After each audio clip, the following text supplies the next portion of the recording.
Doing this live, late night.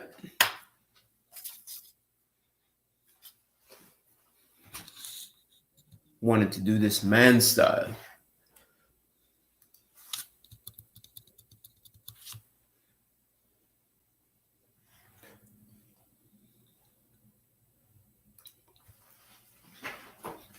Wanted to take on something, a very important conversation tonight. Oh, so I thought I'd show it at night. How's everyone?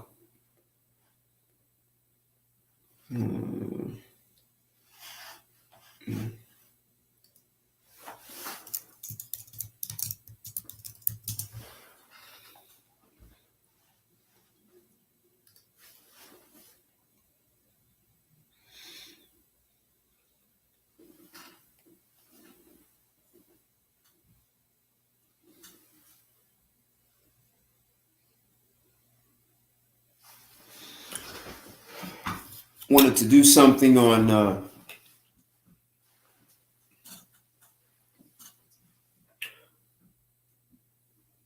I wanted to give a great example of what masculinity looks like in the world, in the corporate world especially. So I want to show a couple of clips to show exactly what I'm talking about, and I'm going to narrate through some of this. So like the video as you come in, share it, because I want to have a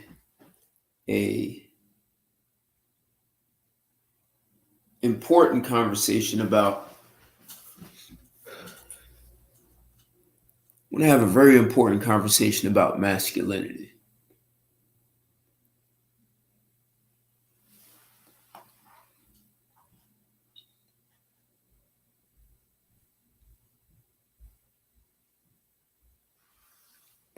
This is the conversation that's least discussed.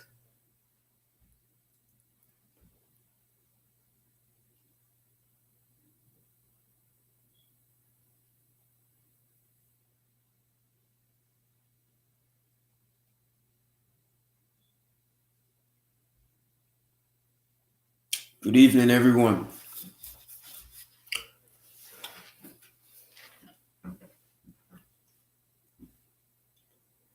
I want to do something different. I want to share my screen with you all so I can show you an example of when masculinity was not frowned upon, when it was not shamed or shunned, when masculinity made the United States a powerhouse on a global scale in business, when the United States saved the world, when families were functional, crime was low, drug and alcohol addiction was low, homelessness was low. All of these things happened when our society had greater economic stability, social and emotional stability, back in days when women were happier, when roles were very clear. And as much as the feminists have say women were these docile, spineless creatures, I want to show how women were depicted in a time where men brought power to the boardroom. They brought power to the competitive landscape of corporations. They brought power to the nation.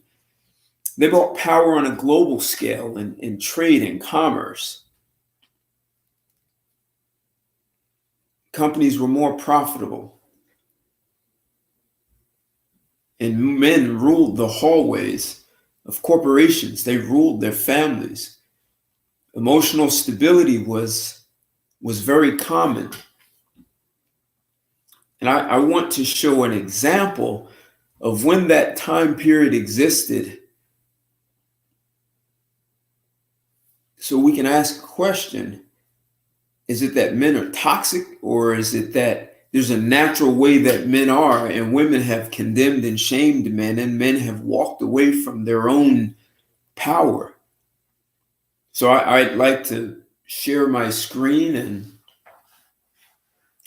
and show you guys something that I recently discovered from an old movie, 1956. So from the way it looks to me, and like the video as you come in, share it. I share this video because I want to give men a very strong perspective on what they've been talked out of. And I can say talked out of it because the way it appears, women demand that men find their feminine side as women explored their masculine side. And as men became more gentle throughout their lives, women claimed they had the right to be as harsh as men. Except when men return the harshness in a masculine way, women scream misogyny and toxicity. So is that because women learned that there's no masculine side for them? Did they learn that masculinity is not something you explore? You're either a man or a woman. There's no gray area for that. And pretending to be otherwise can be disheartening.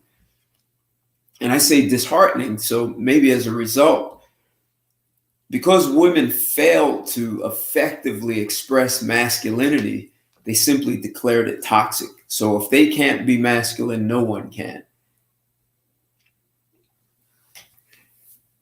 And I'd say if women could outlaw masculinity, it would put men and women on a level playing field. So how does that benefit society is the real question. Women claim it gives them greater access to opportunities and businesses in the business world, even though those businesses were built by men. So why didn't women just build their own? If women would have built their own, they would have, I'd say they'd never competed with the brashness and boldness that men bring to organizations. And that's how men run businesses. It's how we think. And as more women infiltrate corporate America, the nation's competitive advantage is diminishing. No one's really talking about that. So what I'm going to do, what's up, Chris? Thanks for joining. So what I want to do is, there's a movie. I want to share my screen.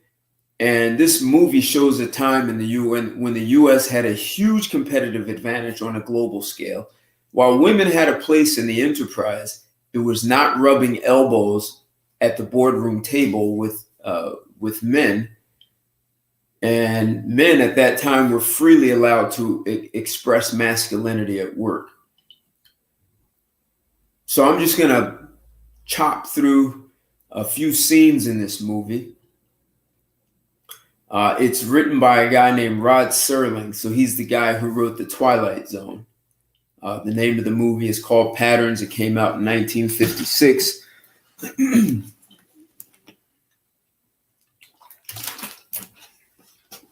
So what I'm getting at is, I'd like to give a clear demonstration. And first, I'm going to show the movie that has that'll give you some context and understand why certain things happen in this movie. And so if you could pay attention to three patterns in a movie. One is the relationship the wife has with her husband. The other is the relationship men have with one another at work. And then the relationship that women have with men at work. If you just, I'm going to show you enough clips for you to get a sense and a feel for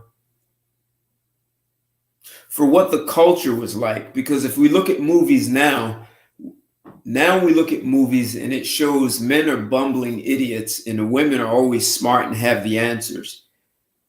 And men are just dummies and we can't make anything work without women. That's where our media has taken men. So masculinity has no place, no power without women to be there to answer all the questions. So while men were walking those high beams to build the Empire State Building and paving roads and building and creating steel mills and dying in coal mines, no man was intelligent enough to make all that happen without a woman. So share this video. I really would like other men to be able to see another perspective. So is this what women call toxicity? Because this is when the U.S. had real power. Let's see if I can. I've never done this screen share, so you guys sort of bear with me. I want to try something.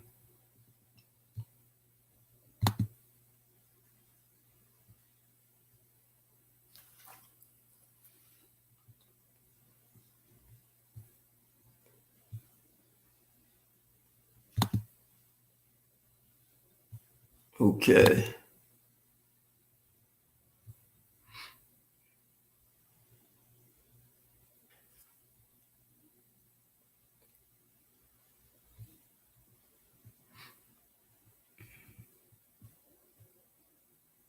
That's not exactly what I want to do.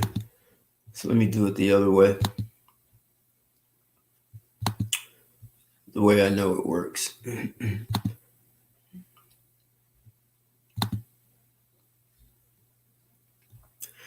Rod Serling wrote The Twilight Zone, the original Twilight Zones. He is... Rod Serling made some great movies. So this is the... not the very beginning, but an opening scene. This is in New York City. I think this is the Woolworth building. I know I've been in this building.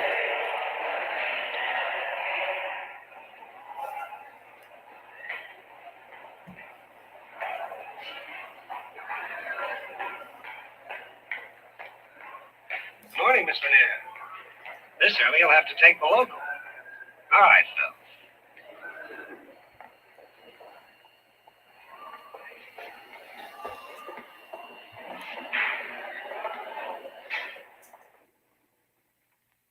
Floor executive, Miss Lanier. Thank you, Phil.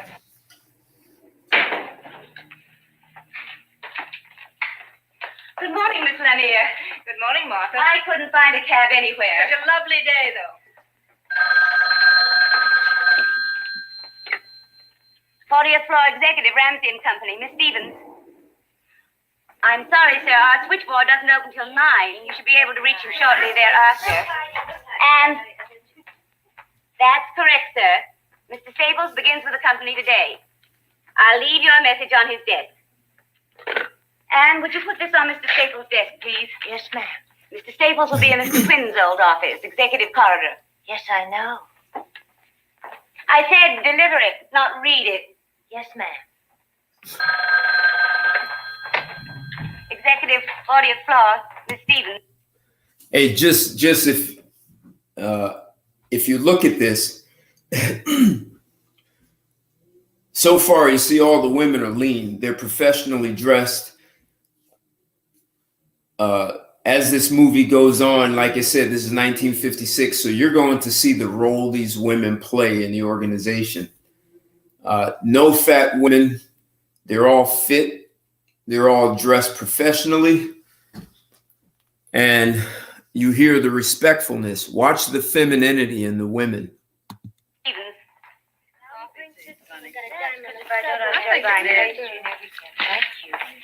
Morning. Hi. Oh, good morning, madam. Wonder if Marge is going to go to work next door. Oh, no. Oh, I'm glad I know. It's not there. Maybe. Well, they really fixed up a new exec's office for him, didn't they? Very nice. A new man. Right next door to your boss. And awfully close to Mr. Ramsey. So happens it's a new man. What's his name? Staples? Mm-hmm. Will be working with Mr. Briggs. That's why they have adjoining offices. Marjorie, baby, you're awfully defensive.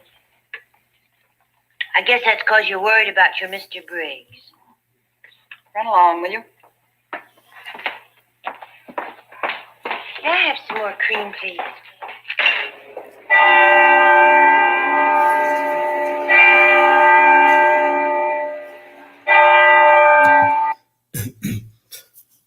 did that because I wanted you to see the interaction that women have with other women in the workplace.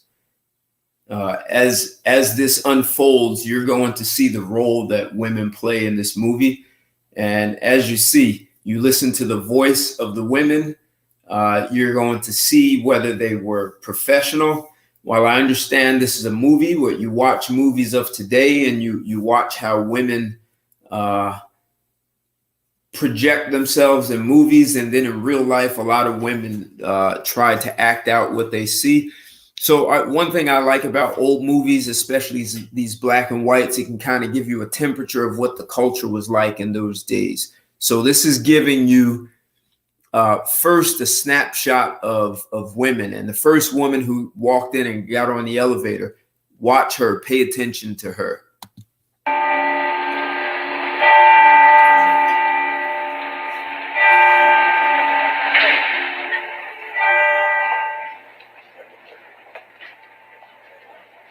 Next car, please. Next car. Next car, please. Okay.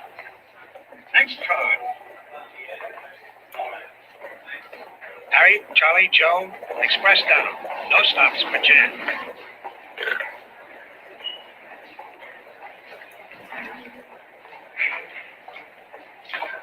Next car. Next car. Next car, please. Next car. Next car.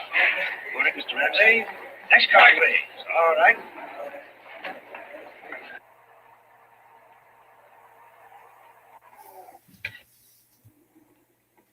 Thank you, Lenny. Yes, sir. Miss Elliott, Miss Stevens, he's here. Thank you, Martha.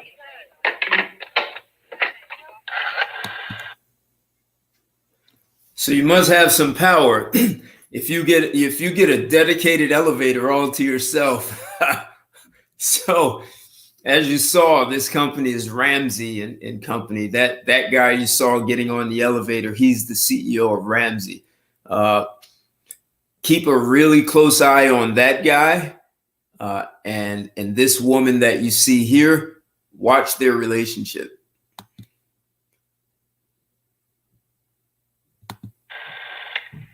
Chief Operator, please. Miss Phillips, you can put this morning's 3 long-distance calls through to Mr. Ramsey. Portland, Dallas, St. Louis offices. Good morning, Mr. Ramsey. Morning, Miss Lanier. Any messages? You have calls placed for our Portland, Dallas, and St. Louis offices. Nothing else important, sir. Martin Toolin died. You said you'd wire him. Yes, you'll find a copy in my briefcase. You're right, as usual. Nothing important. I have the Portland report in my briefcase. I want it teletyped this morning to Seattle. Have someone there drive over to Portland and get it to Johnson before lunch. Then run off 20 copies, confidential mimeographing, and have them ready in time for the board meeting. I want it on the agenda. Has Mr. Staples arrived yet? Not yet, sir. Delay that meeting until 10 this morning to give you time to get the report mimeoed and distributed. I want it read, and carefully. Get word underground to their secretaries that no one is to count on making any early luncheon appointments. And make a note. Staples is to sit one down from Vandeventer on my left. Yes, sir. Let me know as soon as Mr. Staples arrives. Yes, Mr. Ramsey.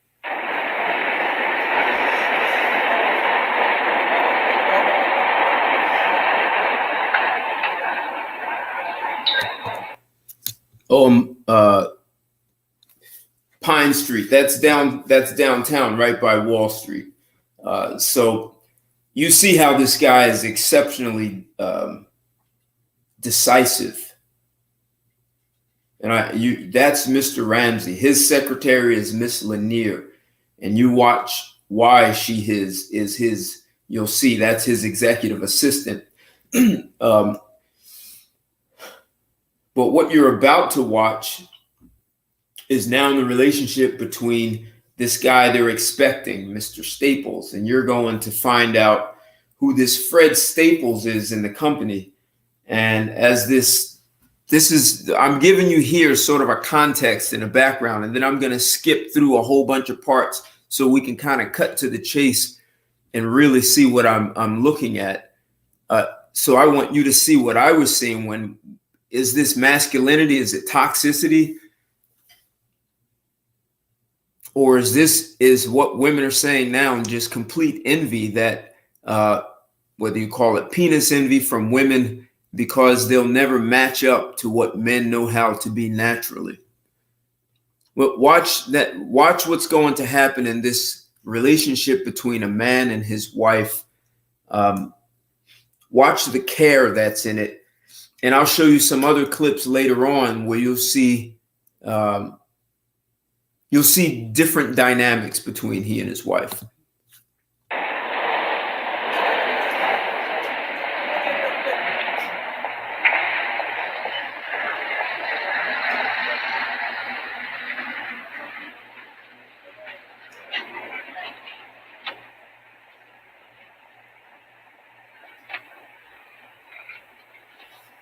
There's Mr. Staples.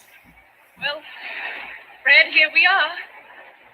Here we are. A little different than Mansfield, isn't it? Now I know what a mother feels like when a child goes to school for the first time. Oh, goodbye, Mother.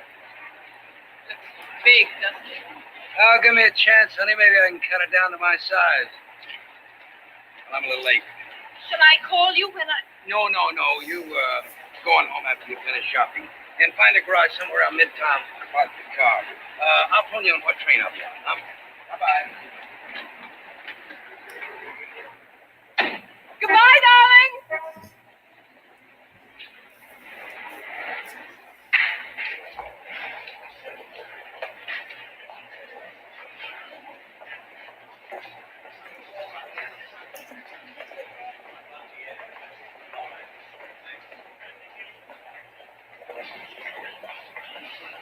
Ramsey and Company, the board said... Yes, sir. Executive or administrative? Oh, the executive, Mr. Ramsey. 40th floor, sir. Morning. Morning. Oh, you want the tower, sir? The tower elevator, sir? It'll be down in a minute. Oh, I'm sorry. Thank you. My pleasure, sir. Good morning. Morning, Ed. Good morning. Good morning. Good morning. Morning, Jamie. Good morning, Bill. Morning, Marge. How was the weekend? Fine. Your letters are on your desk, and the coffee cart will be here in a minute. I can use some coffee. Didn't you get any rest at all? Couldn't even take my kid to the doubleheader. Oh, what a shame. That planning report's going to be a real job, Marge. This will be a big week for you, too, with that thing. I believe we'll try a rough first draft. Long? No longer than the telephone directory. Phew. Marge. Has Mr. Staples come in yet, Marge? No, sir. Mr. Staples? Yes. I'm Margaret Lanier, Mr. Ramsey's secretary. Oh, how do you do? Mr. Ramsey would, of course, be here to welcome you himself, but you caught him on a long-distance call. May I take you back to your office? Well, thank you very much. And on our way, I might show you some of our other departments. Have you met Miss Stevens? I introduced myself, Miss Lanier. Fine. And may I bid you my own personal...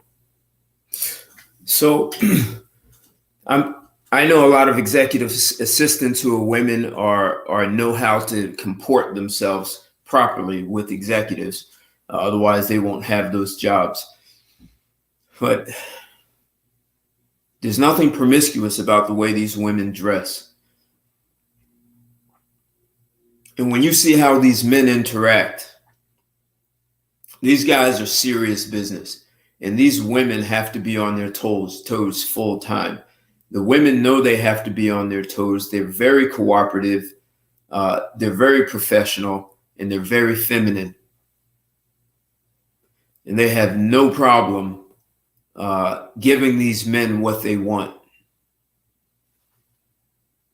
And you'll see even that happens in the home life. Somewhere the feminists put shame on this culture of being a female, being feminine, being a woman in the U.S. And a lot of women have bought into that. But I want to give you a perspective. And Rod Serling is a great writer, and he gives a great depiction of what was happening during this time period. Keep watching. You're welcome. We're very glad to see you. Well, that's very nice of you. Thank you. Now, if you'll just come with me, Staples. Miss Stevens. Marketing and sales are below here. We have our own research department on the 40th floor. Perhaps you'd like to see that later. This is the executive corridor. Mr. Ramsey's office is that one down at the end. Then Mr. Jameson, head of purchasing. Mr. Briggs, you'll be working closely with Mr. Briggs. Mr. Van der Venter, chief engineer. And this is your office.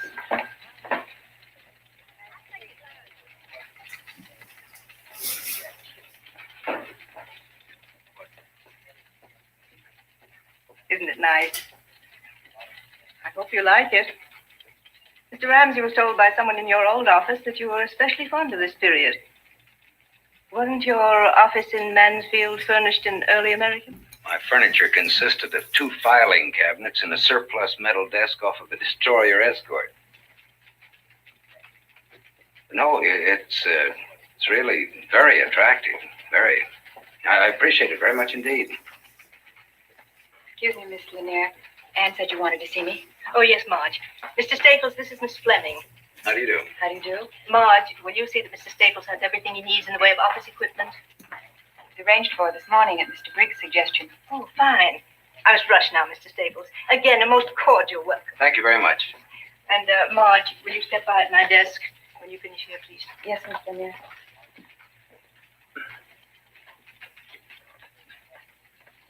I think I better explain the phone system, Mrs. Staples. There are 4 lines. One is your private line, direct to outside. The other thing that you see in this movie is the kind of respect. So there's a reverence that women had for men. There was just a respect that they gave to men, hands down. And we've lost that. We've been told that men are, ain't worth that much. So I wanted to show you guys just that kind of opening and what the interactions were like between men and women, between boss. And you even were able to see a little bit of Fred Staples and his wife, the kind of affection and care that his wife had. So I'm going to skip what I'm going to skip over is there's another guy called Mr. Briggs who's going to step into this Mr. Staples' office, and they're going to get acquainted. They're actually going to work together closely. So I'm going to skip to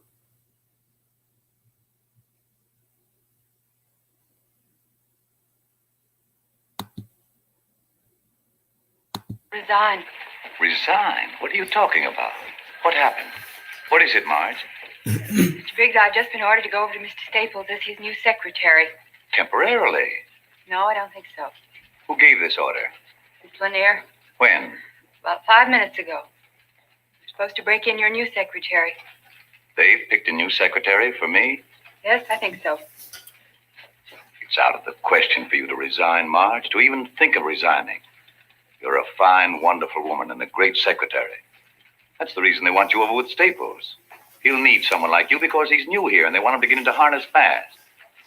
Who can tell, Marge? One of these days, that stomach of mine, pretty perverse organ, and I'm tired. You know, as it must to all men. Mr. Briggs? Have you any idea who your successor is? Yes, they've chosen Sylvia Trammell. Miss Trammell. It is so ordained. So be it. She's new, but she's supposed to be very good at dictation. Well, we'll give her a chance to prove it. Briggs, if I could only tell you what this job has meant to me, what working with you has meant to me. All right, kid. Wash up, get your money, and get out of here. And give Mr. Staples all the best you've got in you. I know you will. That's the only way you operate. I like the guy. I have a feeling he's going to carve out a career around here. Yes, sir. Everybody seems to think so. I'm sorry to keep you waiting. So I did that to show there's a little bit of drama coming up. And that's they still had corporate politics back then a bit, except this is really happening because of the decisiveness of this Ramsey guy. Now you're getting ready to watch them in a meeting, and what you're about to watch is manhood in a meeting. So you know who these main characters are. You just watched that guy, Mr. Briggs, and his secretary, Marge, who he just lost her to the new guy, Mr. Staples, Fred Staples. And that all happened because it was orchestrated by Mr. Ramsey, the CEO, the head honcho, the leader, the man in this company. And so you're getting ready to watch Mr. Ramsey lead a meeting with his board members and his top executives. Fred Staples is in that meeting. None of the women are in the meeting. None. This is all men. And when you watch the interaction of the men, you're going to see why it's not really a place for women to be. And corporations may be losing this because of that. Because women want to invade men's spaces, except men are no longer, I guess maybe this is why women were asking men to find their feminine side, because if men conducted themselves this way, they would be much more powerful organizations. The demands would be much higher.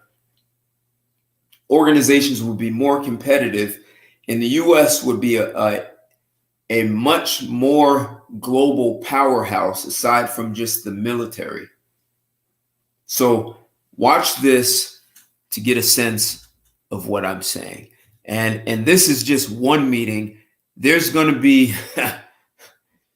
some other meetings that I really want you to see. And when I get you, there's a part in the movie that's really kind of the punchline for all of this that just shows manhood in its raw, even in a professional environment with suits. You're waiting, gentlemen. Mr. Ramsey will be with us in a moment.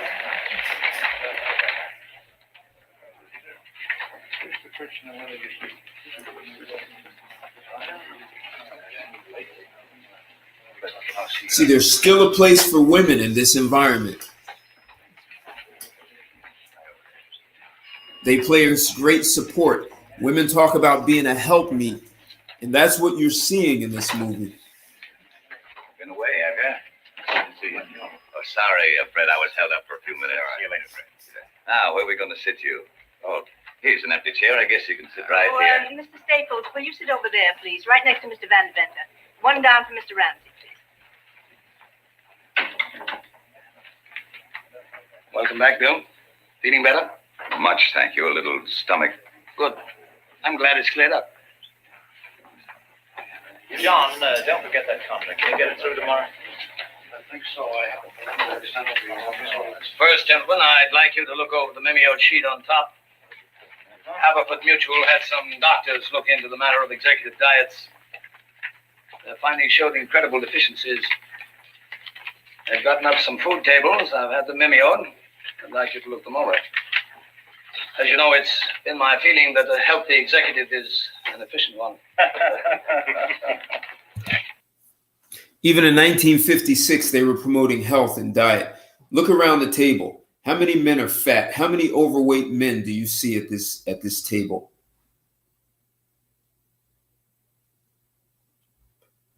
And here's the CEO in a board meeting.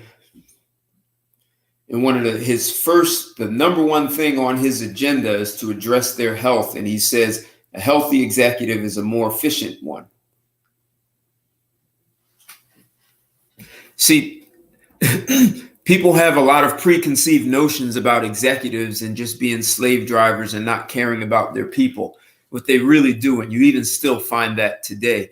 And even the way they took care of the Fred Staples and set up his office in a way that they apparently did their research and found out what kind of furniture he preferred. They found him a great place for he and his wife to live, and it appears he and his wife have no children at all. So watch how assertive Ramsey, the CEO, is, and watch how decisive he is in the way he addresses everyone in this meeting. I think it's not amiss now to introduce the newest member of our team, Mr. Fred Staples. He's from Mansfield, Ohio. As you all know, he was general manager of Queen City Tool and Die until we took it over. His record there was a brilliant one. He's a production engineer by training, an industrial relations man by instinct. I expect good things from him.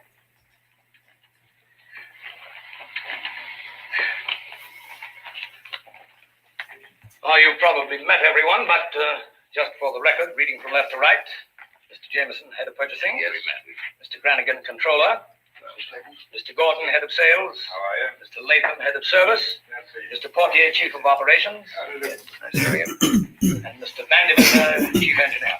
How are you? Nice to see you. Pleasure. Oh, and of course you've met Mr. Briggs. Oh, yes. Who is our vice president, assistant general manager, in charge of everything that everybody else forgets to be in charge of. Now, gentlemen, you all have before you a copy of the Williamston plant purchase prospectus. Mr. Jameson, did you attach your supplements? It's right there, Mr. Ramsey. Page 17R under process equipment. And Mr. Granigan, the stock purchase plan I outlined, I have your comments here. You do, Mr. Ramsey. Good. Feasible, is it? Very much so, in my opinion. Good. Well, that about winds it up, unless there are any further points to be made. I do think, Mr. Ramsey, if we could keep the transaction under wraps for a bit, at least during the preliminaries. You know what'll happen to the stock quotations if it leaks out that we've agreed to purchase. I've arranged it this way. The stock quotation as of yesterday morning. You seem to be straining at the leash, Mr. Briggs, or am I mistaken? You mentioned here that probable time of purchase would be sometime in June. Are the plants to be in receivership until then? That seems to be what it says. That means 6 months with improper maintenance of equipment. Oh, I doubt it, Bill. I've had two of my best men out there for the last 6 weeks. Oh, we had a varying voltage problem, but that was taken care of. You know, maintenance-wise, I doubt if there'll be $1,000 worth of deterioration. How about goodwill? What about it? The plant employs 900 men. That's half the working force of the village. So? So what do we do with these men? Cover them with cosmoline and put them away in a drawer until we get ready to resume production? I thought your concern was for the plant. And what good is the plant without the men? You chop a village payroll in half for 6 months and you might not have a plant because you might not have a village. Mr. Briggs, if we may be permitted to disregard for the moment the considerations that you have brought up, what about the rest of the plan? I'd say it was adequate. Adequate. That, gentleman, is the kiss of death, believe me. I've known Mr. Briggs for a long time. When he says something is adequate, what he means is that it is entirely inadequate. I must admit to feeling a concern over some 900 men suddenly deprived of a livelihood. Mr. Briggs, if you would do me the goodness to look at what I consider to be a fairly elementary business principle. By putting 900 men out of work temporarily, we may ultimately employ twice that number in the same town. By cutting production costs as a result, we will then be able to compete more favorably in the market. Thus, we'll be able to sell more goods. We're not going to ruin that town. We're going to make it. This guy, Ramsey, is what you would call a ruthless businessman. No question, no doubt. So he's going to lay off 900 people so that he can be more profitable, and then he can compete more effectively, more effective marketing, perhaps even be more competitive in pricing, and be able to more aggressively penetrate the marketplace, grow the company, hire those 900 people back plus some. And the other guy, Briggs, well, he has a problem. So as you see here, Ramsey is the CEO. Briggs, the guy who has a problem with what he's saying, is second in command. You guys hear me talk about being a caveman, and you can be a sophisticated caveman. You're going to watch throughout this movie, and I'm going to skip and jump to a few places, and you're going to watch cavemen in suits who are unashamedly masculine. There's no holding back. And I really, I just recently saw this movie for the first time a few days ago, and I was impressed by what I see as corporate aggression, corporate savviness, and shrewdness, and still being professional and being so completely masculine without any shame to it. And this is what was promoted in 1956 to our country. And watch the women. You don't see the women walking around meek and scared. In fact, when Briggs' secretary found out she wasn't going to be his, she's completely dedicated and loyal. I guess that's what people call the work wife. But watch the continued interaction between these two, Briggs and Ramsey. I should think, Mr. Briggs, that after 30 years, you'd be able to think beyond the tongue-clucking stage and come up with something resembling an analytical point of view. I was under the impression I'd given you a point of view. I saw none. I perceived what amounts to a rather emotional little tidbit that was decidedly more charitable than cooperative, and by no means thought through. I asked, I believe, for an objective view of a business venture. From you I got, and I seem constantly to be getting, a very negative response, if any at all. Adequate, I believe you said. Well, Mr. Briggs, this little move will save us conservatively $500,000, which we'll be able to put back into the business. I must say you take a liberal view of adequacy. I didn't intend to make a central issue out of this, but I did feel it important enough to air in this meeting.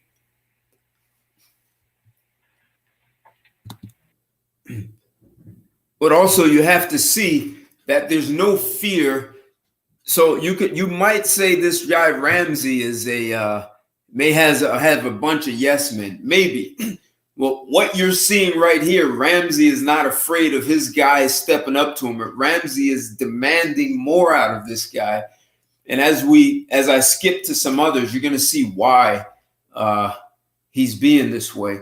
What you're watching, two men in a boardroom duke it out fearlessly as men. If we speak to women this way in corporate, I don't want to give away a punchline. The last scene I'm going to show you is like at the absolute punchline. But this is how men can interact and then go have a beer afterwards. If you're just coming in, like the video. If you guys listen, if you guys like this is, I'm giving this as an example of masculinity, what men have been shamed out of, what they've been conned out of, some guys have even had beaten out of them. And I'm showing you that men have power. It's what the nation, what families, what corporations depend on. And this is what it looks like behind closed doors, as opposed to women asking men to be sissy boys and find their feminine side, so that men don't interact with one another this way. Because if men are being this way and they treat women equally, women will leave the boardroom crying and saying, I'm only being treated this way because I'm a woman. But this is how you make businesses competitive. This is how we learn to be in the playground. So all this is just an elevated and more sophisticated version of how we interacted in the playground. Well, you have added in this meeting. I think it's a good thing you did. But I think, Bill, we're pretty much of one mind about it now. And we may assume the matter is closed now. Mr. Briggs.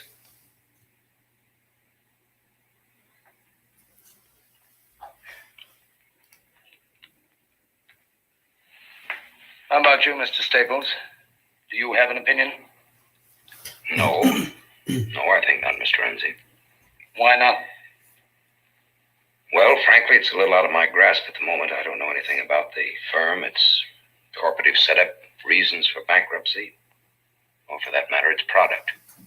I'm afraid I'll have to pass. Good answer. I respect thoughtful judgment, Mr. Staples. Congratulations. We'll adjourn now until 2 o'clock. I'm sorry we got started so late this morning, but I wanted this analysis mimeoed for your inspection.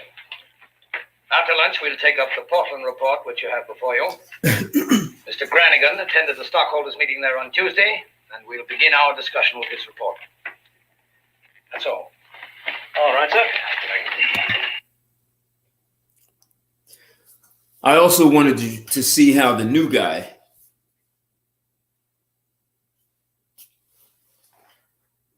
I wanted you to see Fred Staples and how he interacted. This is his first day on the job, and he's thrown in the fire, and he was given respect for his response. As Ramsey said, it was a perfect, he respected his response for not being able to give a real answer. So that's in the boardroom. I want to skip to another scene, and this is a party at Staples, Fred Staples and his wife's house. And I want you to see, a lot of women talk about they know how to support a man and they are the super cheerleader. I'm going to show you why being the cheerleader has nothing on how these women know how to work things. I'm going to show you, this is going to be a perfect example of a wife who knows how to support her husband, which means she has to know what the hell he does and what's going on. In this scene, and being a gracious hostess, you're going to see all of that. You're going to watch this. But then you're going to watch another interaction between Fred Staples and Ramsey at his house. And that is going to be an interesting one.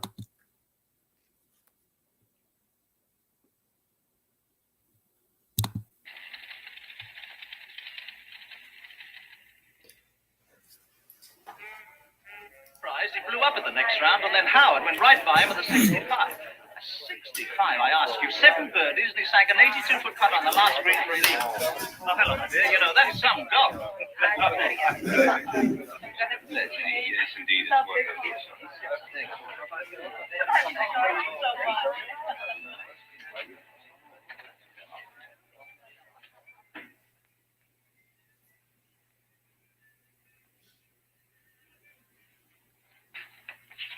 The coffee will be ready in just a little while. Fine. You know, my father's recipe for coffee was to mix salt and chocolate with the grounds. Cook them all up together. He'd never drink anything else. Sounds wonderful. They serve it at a small downtown restaurant I eat at occasionally. I must remember to mention it to Fred. You said he was a confirmed coffee drinker? Dedicated. Fine. He's quite a young man, this husband of yours. Have you had a chance to read much of the report? Of course, it isn't finished yet. Well, but... thank you for letting me see this much. Not according to Miss Post, I suppose, at the dinner party, but it makes me extremely proud of my judgment. So happy. He's been worried about it. Nancy. Will you excuse me?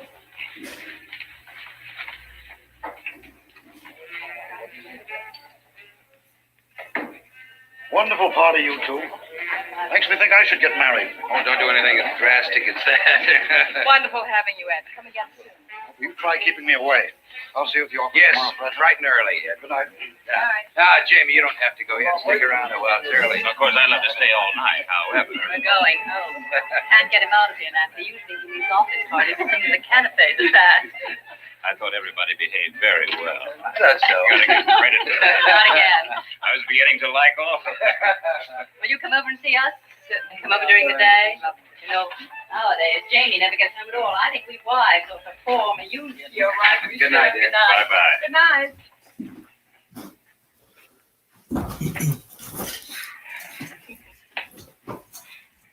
I wonder what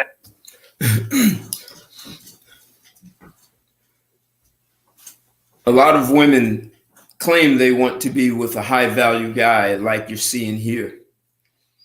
Look how the women are dressed. They're classy. A lot of women are so focused on how sexy they can look, and they can't cook. They don't have social skills. And you know her social skills if you meet her cold out in public and she wasn't introduced to you by anyone. You'll know how gracious a woman is and the kind of social skills she has to offer. And the women who claim they want a high value man, the men we're watching here are all high value women. His wife, and you saw when in the beginning scene where she drove him to work, she wanted to drive him. He didn't want her to. She wanted to do it. She wanted to see him off on his first day. She took care. She wanted to care for him. And you're going to see in other scenes the kind of care his wife has. And as you saw with her interaction with Mr. Ramsey, that's not just some woman standing on the sideline and saying, rah, rah, rah, you can do it, Fred, you can do it. No, she's on the field with him. She understands what her husband does. See, women just want to use a man as an ATM and say, I have a high value man, and say, look at the ring I have on my finger, and be able to sit back and lazily lie in the luxury life. This woman is working for her husband. What happened to Bill Briggs tonight? Oh, darling, I forgot to tell you. He phoned earlier. He said he wanted to come, but he just didn't feel up to Oh, it. Nancy, I wish you'd have called me to the phone. I wanted to talk to him anyway. Darling, Maybe you if were I'd have... busy. Well, I know, but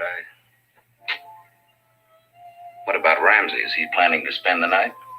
No, he just gravitated towards the library and made himself cozy.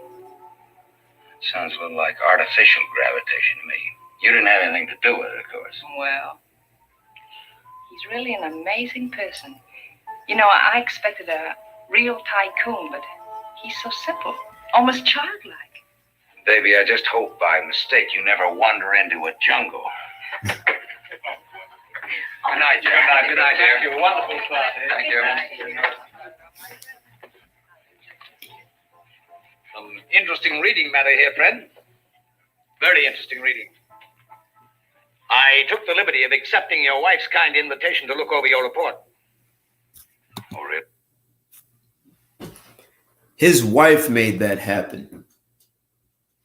His wife took her husband's boss into their library and made sure he sat down and read a report that hadn't been given to the company yet, to the boss.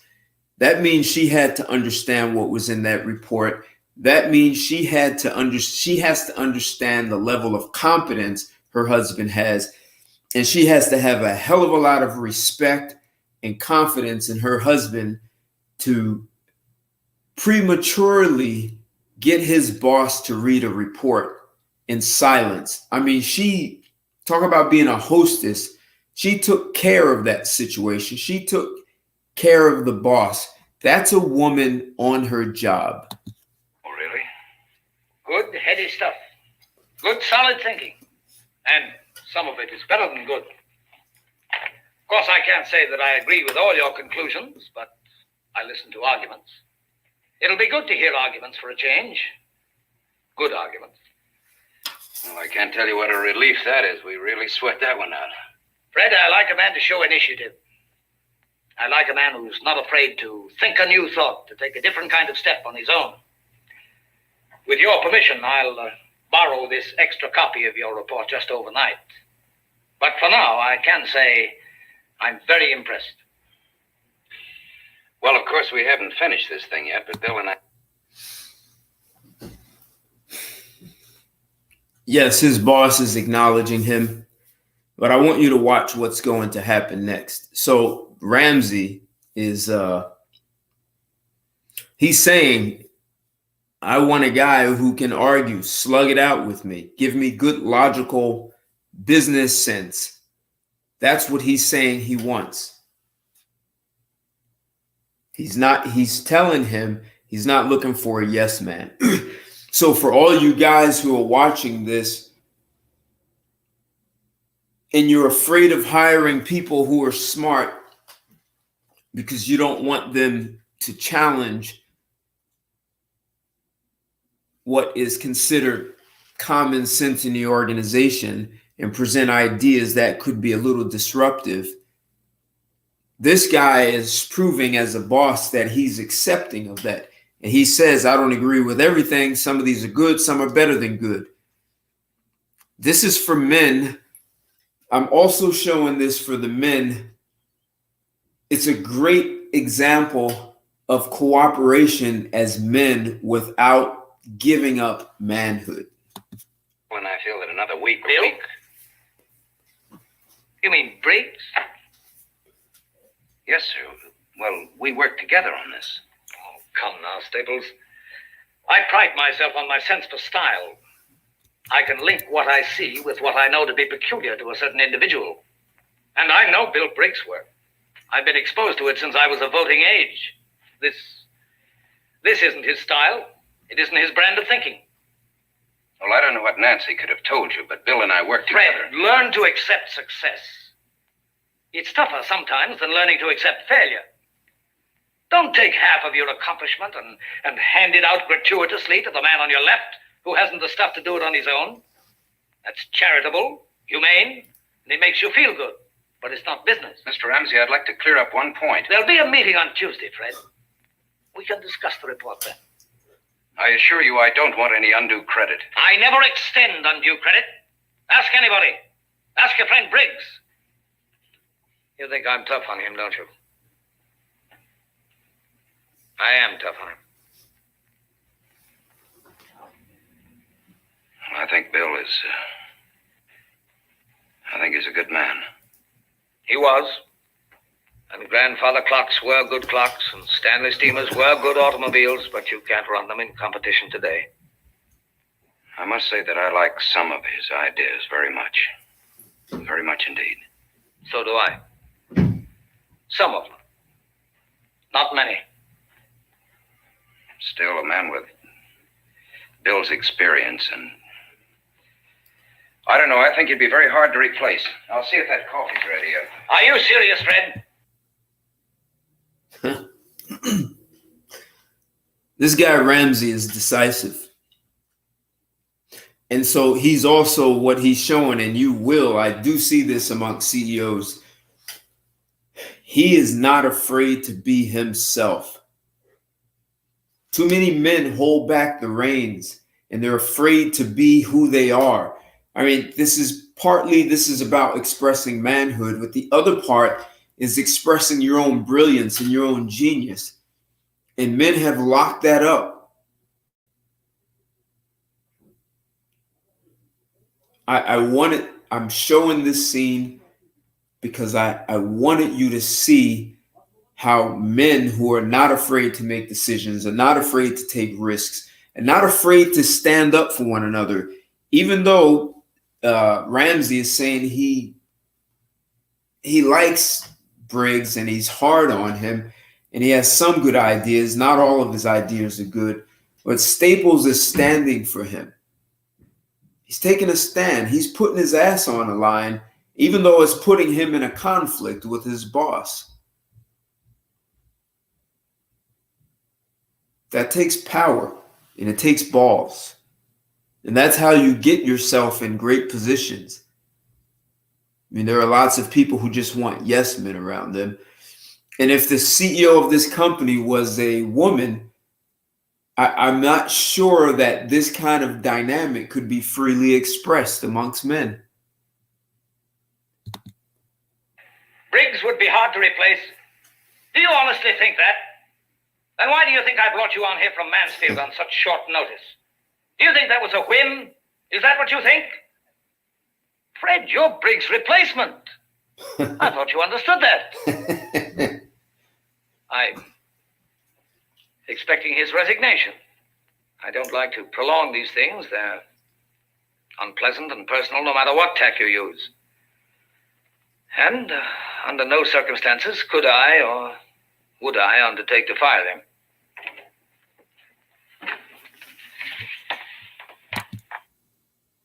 So Briggs is an old school guy, and Ramsey apparently thinks he's outdated. He's obsolete. Like he said, there are things that used to be really great in the past, but they're not.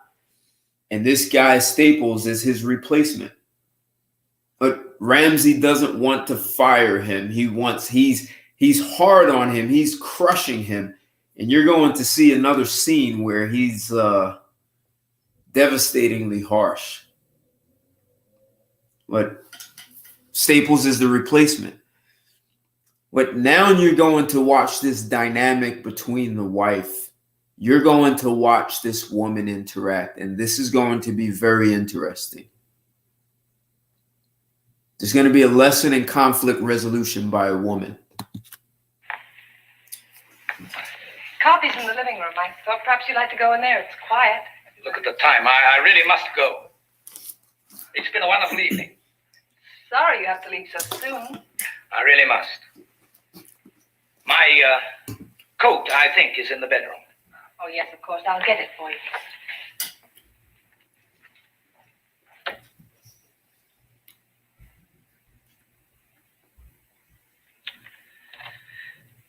May I make a suggestion? Mr. Ramsey, I don't want to seem ungrateful. I'm not looking for gratitude. You can't run a business on thank you notes. That's Briggs' trouble. And God forgive me, that was my father's trouble too. This incredible conception of a huge industry being run like a soup kitchen, like a welfare comfort station. I know what the old timers think of me. I've grown up getting stared at by a lot of tongue-clucking old fogies who find me ruthless. Kind of people who represent everything that might have kept our business from growing to anything like its present size. This stupid black and white idea that honesty and fair profit are incompatible. I just happen to feel that the Hey, listen, he's not saying he's a shyster. He said honesty and profitability are not incompatible. You can be honest and be profitable. You run the business straight. He's shrewd. He's an aggressive businessman. And like I said, this is part of masculinity. And if there's a hierarchy, you guys have heard me speak of a hierarchy. You look at Ramsey and how he works with his people, and you're going to watch some other scenes where there's a hierarchy, but watch what you get ready to watch happen between Fred and his wife. But the hierarchy is what men demand. And in this kind of hierarchy, women, this is not their place. Even though his wife is going to get you watch her conflict resolution skills, how she resolves things. Watch her. The atmosphere of a large corporation cannot be constantly cathedral-like.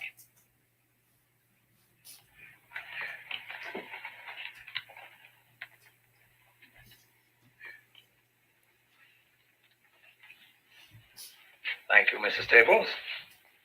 And again, thanks for a wonderful evening.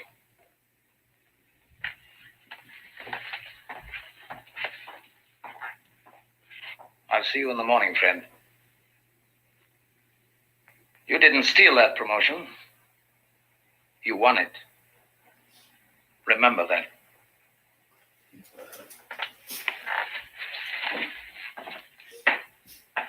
Good night, Mr. Ramsey. Hope you'll come soon again. Thank you, Nancy. I hope I'm here. Good night. Hey, this guy Ramsey, he inherited this business from his father. He thought his father was not shrewd enough. But for him to run this business the way he wants, and what he's doing is he's buying other companies and just putting all these companies together. And he's making these companies run as one unit, one organization. So as you guys saw in the first meeting, Fred Staples is from one of the companies he bought, which is a very smart move to buy a company and take one of the best people and put them on your executive team. He's shrewd because he wants to dominate. He wants to dominate the marketplace. He wants to be the best, and he wants the best people around him. And being shrewd is almost like being a football coach or a coach for an Olympic athlete. You don't get the best out of people by coddling them. And women have asked men to stop being this. Watch what happens next. What was that all about? I'm Bill Briggs' replacement. Vice presidency. You must have really spread it on. Listen, a little rare roast beef and wifely pride don't get you that kind of a promotion. Yeah, I'll take something a little more. A little misrepresentation for one thing. A little switch in authorship for another. You told him I'd written that report. I did not. I told him Bill had helped you. But Nancy, this is Bill's basic idea. Oh, the same set of ideas that he's had for years. I gathered that much. You gave it life. You made it work. You made it practical. Even so, Nancy, I don't want any part of it. Oh, Fred, I happen to know what you contributed to this. I also know that you can't stand winning if you have even a nodding acquaintance with a loser. I don't like stepping on another human being to get into a capital gains bracket. Ramsey's stalking that poor guy like an animal. He'll whip him to death if he has to make him resign. I didn't hear you tell Mr. Ramsey that he was mistaken. I didn't hear any clear-cut defense of Mr. Briggs. If you don't want to be successful, go and tell that to Mr. Ramsey. He'll give you a phone, and you can check in at 7 o'clock every night, but don't tell me. I don't want to argue about it. Neither do I. I just want you to answer me. Did you tell him that your wife was mistaken? Did you tell him that you were taking vows for something you did not do?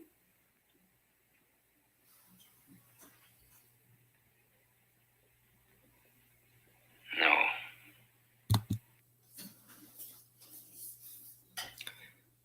You see, they say women in the 1950s were these docile, do nothing, just cook and clean. She just took her husband on, and this guy is an executive, and she diffused an argument. You watch how she even used her voice. She lowered her voice. At first, she stood strong, assertive, and you have to get, for her to have this conversation and for her to say, I gathered that Briggs didn't bring the ideas that you bring, her husband. That means she read that report and understood it. She understands what her husband does. That means she can stand for her husband and she knows his capabilities. And that is, she diffused an entire argument. Instead of her getting angry and saying, don't talk to me like this, she held her ground and diffused it. She used her voice. She lowered her voice and then said, hey, did you take up for this guy? Because she knows her husband did most of that work. So she's really supporting her husband. And today's 21st century woman would still be arguing with the husband, storming out the room. I don't want to talk to you, withholding sex for 2 weeks. She took a very different path. She took a path of empowering a husband without laying down like a carpet. Because she knows what she's talking about. It means she's not a cheerleader on the sideline saying, go Fred. She's in there. She's on the field. She just plays a different role. And this is what women are not getting. Women think they can compete like these guys are doing.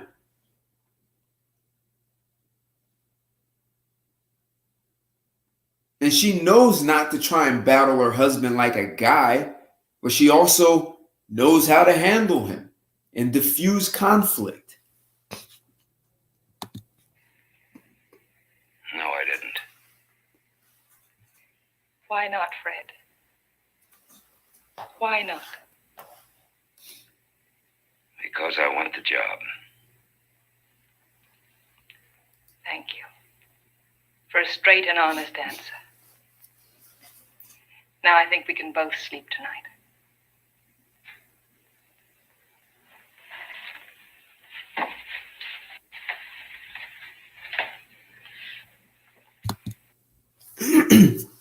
Cut. Do women have the social skills, conflict resolution skills? You guys hear me talking about women having conflict resolution skills. They think they can go toe to toe and slug it out with Mike Tyson or anyone else. But he checked his wife. He did check her. And she supported her position and diffused it.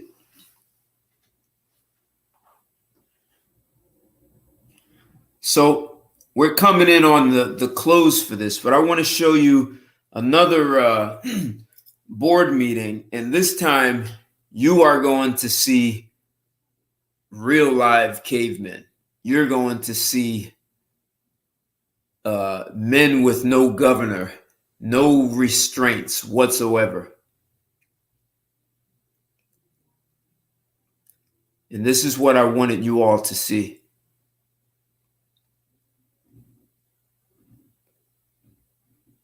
This boardroom is setting up for the ending of this show. But hey, Nelly, now good to see you in here. Yeah. This is ultimately all about masculinity in the workplace and how it makes corporations more effective, more competitive, more aggressive. That makes the nation more competitive, and it makes a family more stable when you have when men are free to express themselves this way.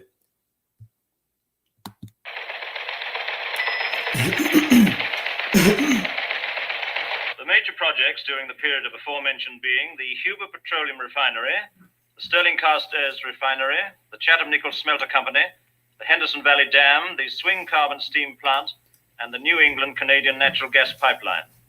Good report, Van. Thank you. I got a real feeling of activity during your reading. The next item of business is the project's proposal report. Clearly of the greatest single importance on our docket this morning. I must say, and I'm sure you'll all agree, that I am not given to enthusiasms at the drop of a submission. But of this I feel impelled to say that it is unique in effort, ingenious in thought. To Mr. Fred Staples of our organization goes my heartfelt thanks and congratulations. Besides being our newest member, he seems to be shaping up as among our most astute. This set of proposals is ingenious, comprehensive, and fresh. Congratulations. Your success is a reaffirmation of my own judgment. Mr. Ramsey. Of my own good judgment, I may add. Mr. Ramsey. I prefer not to be drenched with modesty, Mr. Staples. This is not modesty, just the extension of credit where it's due. Bill here is as responsible as... Is your name about to be used in vain? Hey, just for the record, he's been working here a few months now. So at least 3 to 6 months, if you factor that board meetings occur every quarter. So either this is the second board meeting that Fred Staples is in, or the third one. But just really get this is masculinity at its finest. No restrictions. I don't think Fred would use my name in vain. It's refreshing to find someone not suffering from over-modesty. What I was trying to say is that we worked on this project together. It's a combined effort. I'm sure it was. Well, as long as that's understood. Oh, it is. It's just that I feel reasonably competent to assess individual performances and to single out those that I feel should be singled out, with all due regard for Mr. Staples' concern for his fellow man. Now then, if Mr. Briggs' ego has been sufficiently nourished... I don't think Fred brought this out to feed my ego. Oh? Well, then whatever it was that prompted his precipitate dash to your defense... There was no dash to my defense. Why don't we drop the thing, Mr. Briggs? I hate becoming entangled in absurd little personality conflicts. I'll put a star by your name on the front cover if that'll make you happy. My name is no longer on the front cover. Mr. Briggs.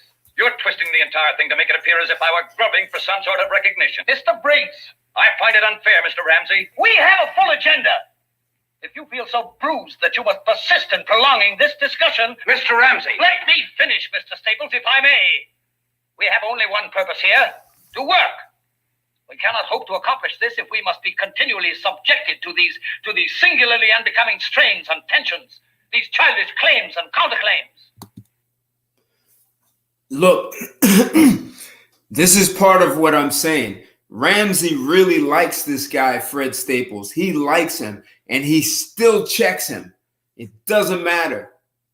And this is the way men get to express themselves and be able to pull the best out of one another, even when you really like the other person. Mr. Briggs, I ask you a simple question.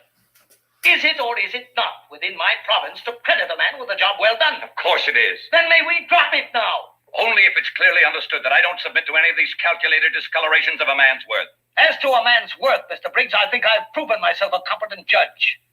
I ask you to recall that I built this business from a scratch pile of used lumber and a few machines into a giant. And I made few mistakes in doing it. Few mistakes in business and few mistakes in judging men. Well, you've made one this time. This report... I refuse to engage in a running fight because a supposedly responsible official of this company persists in wasting time haggling over credit. That is not fair. I was not haggling over credit. This is a joint report that we worked on. Me what's true and what is not true. What am I, some kind of idiot that I can't recognize another man's thinking? Whatever your abilities in the past, Mr. Briggs, your work hasn't shown this stamp of originality and talent in 10 years. A man slips, clutches, he loses his grip, he tries to hang on by someone else's. You have no right to say that. Bill, will you please speak up? Do, by all means, Mr. Briggs. You think I'm mistaken, do you? Shall I go through 150 pages and point out to you line by line where another man has taken over for you? Has had to take over for you? And I can point out sections of this report that I never had to touch. Had to, Mr. Staples? Of course you can. Let me show them to you. I've seen them submitted year after year. Principles and precepts for better business. Mr. Briggs' yearly platitudes.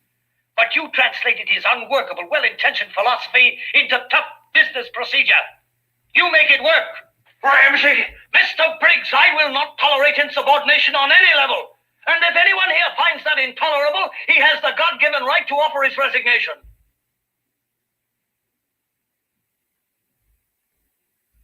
Bill,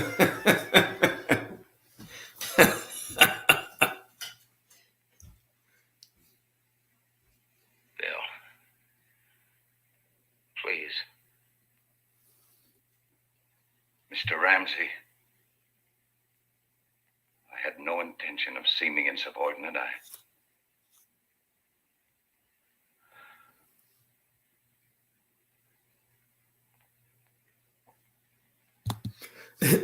Hey, just for the record, Briggs and Staples had a meeting. Well, they were in the office late one night, and Staples asked Briggs, "Why don't you resign?" And Briggs said, "I'm not quitting. I'm 62, and I'm not going to quit. And where else am I going to get a job elsewhere? So I'm not walking away." So, as you see, Ramsey is pushing him to the edge, over the edge, and said, "Why don't you resign?"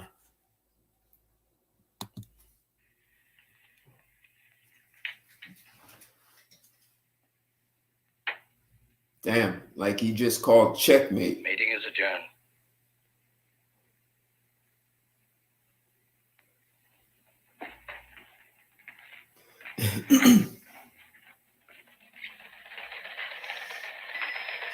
Mr. Briggs.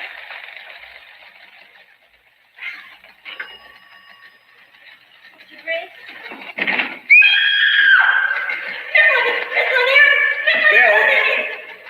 Bill, can you hear me? Little. What's up, Bill? Cold feet. Office. Get some water. Yeah. Hannigan, get an ambulance. I called out the lady. Don't move him. Fred, he's still giving orders. Do me a favor, Fred. What, Bill? Tell him. Go to him.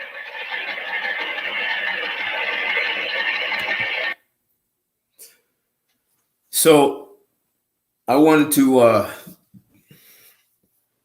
go to another scene so you can see how Fred Staples' wife supports him. Bill Briggs passed out. You just watched him pass out. He died. He couldn't take it. He died of a stroke. He was already having health problems. And as you can see, Staples was very close to Briggs. So he didn't take that too well, especially watching how that just played out. So I want you to see how his wife supports him, Staples. Nancy, what are you doing here? I called your office. Then there wasn't any train, so I drove here. How did you know where to find me? They told me at the hospital. Does Paul know? Yes, he's with Bill's sister. He's all right. Did you have something else? Have you had anything to eat? Have you eaten anything?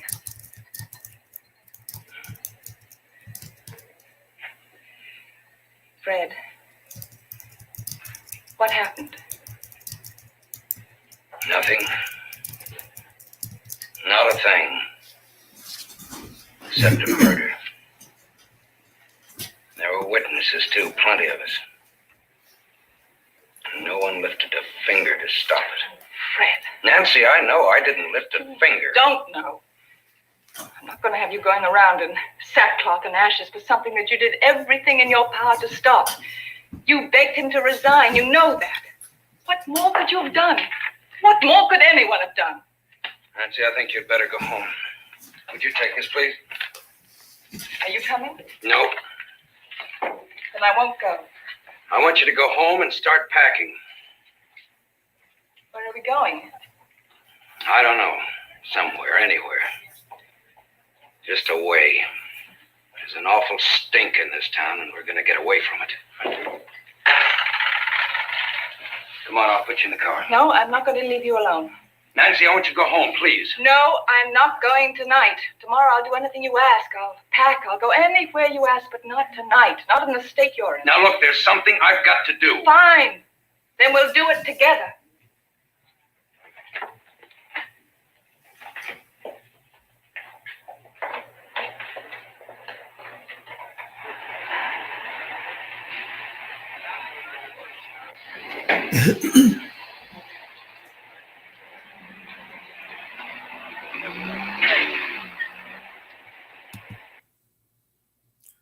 So back in those days, you just had one car. So whether she dropped him off to work or took the train in, she heard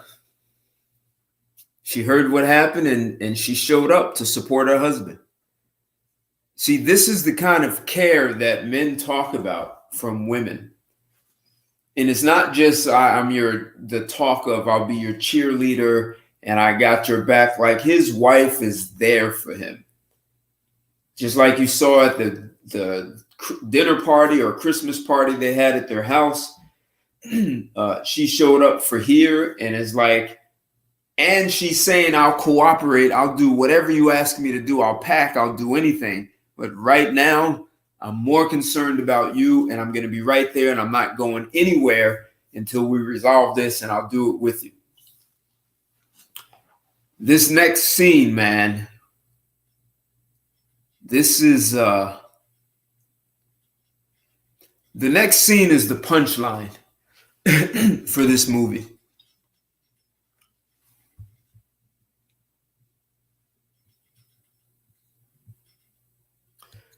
And when you see this next scene,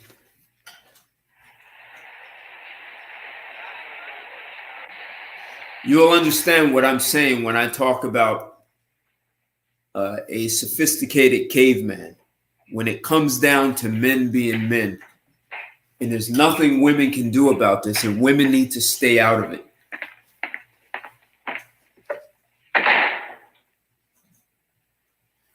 Bill was supposed to go to Lansing tomorrow morning for a meeting with Phillips. You'll have to take his place. I believe I've already mentioned that. Yeah, you mentioned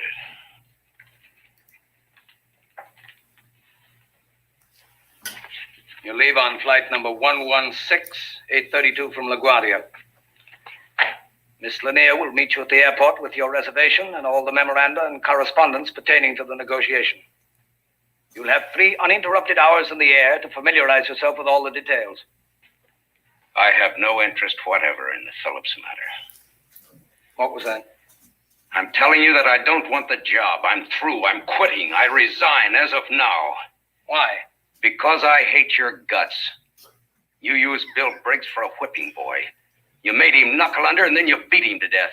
You wouldn't try anything like that with me because I'd kill you first. I'm not a nice human being. What else? You're nothing but a freak. You drive your people into peak efficiency if they can make it or a grave if they can't.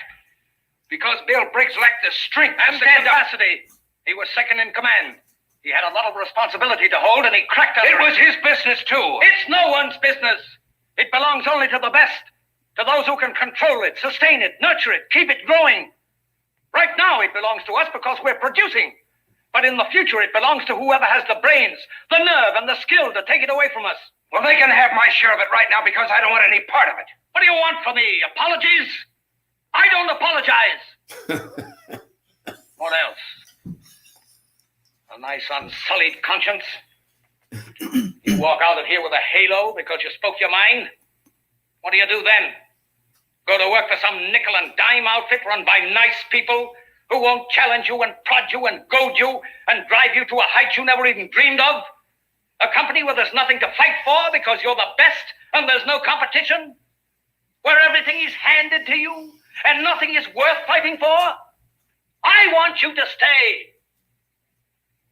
I don't think you understand, Ramsey. I don't like you. I don't like anything about you. I didn't hire you to like me. All right, I'm not a nice person in your eyes.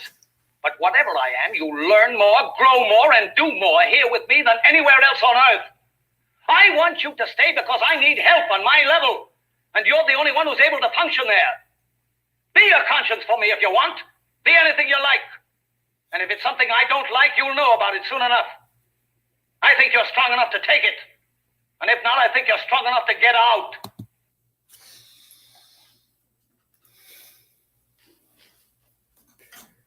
Look, these cats, they have balls. This is what it's like to have balls. You tell your boss straight to his face, if you treated me this way, I'd kill you. I wouldn't tolerate it. And he still said, I want you to stay. Exactly, Legatus. This is how men communicate and show respect, by being blunt and straightforward. I love it. This is how we show respect for each other, by challenging each other. That's right. And women will call us toxic. If we go in the workplace, yeah, absolutely, Nelly. Now, a lot of truth. If we function like this in the workplace, women call us toxic. If we deal with one another like this, see, when I do my talk shows, especially on Sunday, and we get into a little rumble, a lot of women say, oh, how could you let people talk like that? Because this is part of masculinity, and women have wanted to rob us of this. But there's another thing that I'm saying. As men, if you take a stand for the woman who claims she wants to be in your life, and you stand solid and firm like what you're seeing here, and like what Staples did with his wife, he checked his wife. If a woman doesn't like it, let him quit. Set boundaries fearlessly. I mean, that's what you're looking at here. See, men are so accustomed to shutting down instead of being able to express themselves and have that kind of respect. When we talk like this, women will say, oh, you're being disrespectful. But no, we're being a man. If you're going to speak your mind, you also have to have an intention. If you're just out to make a woman wrong or make people wrong or be malicious, it can backfire. This cat was standing for his colleague. He's standing for performance, and he's telling him where he stands. I wouldn't tolerate this from you. What you ain't seen nothing yet. So I'm saying force everyone in your life to be more than they know how to be on their own. You have the right as a man to assert your power, to assert it masculinely. Force, it's like, and this, if you look at this, this is how powerfully competitive companies are made. And it happens in warfare. It happens in sports. And it happens in business.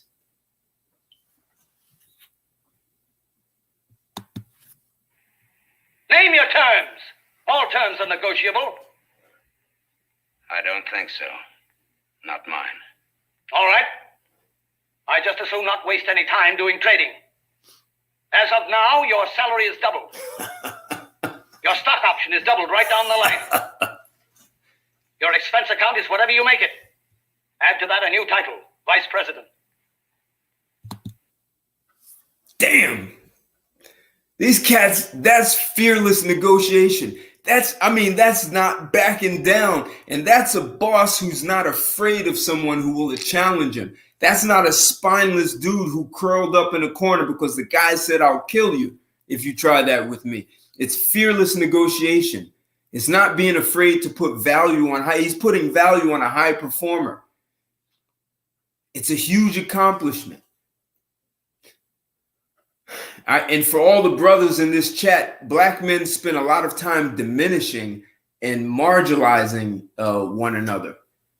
And we end up squandering top talent. This cat is telling him straight to his face, I want you to stay. I got it. I can't talk to you like that. You'll want to kill me. We need to accept the nature of a man and not have it turn into a fight. But watch what happens next. Watch how this moves forward. He just doubled his salary, doubled his stock options, and gave him a blank check for an expense account.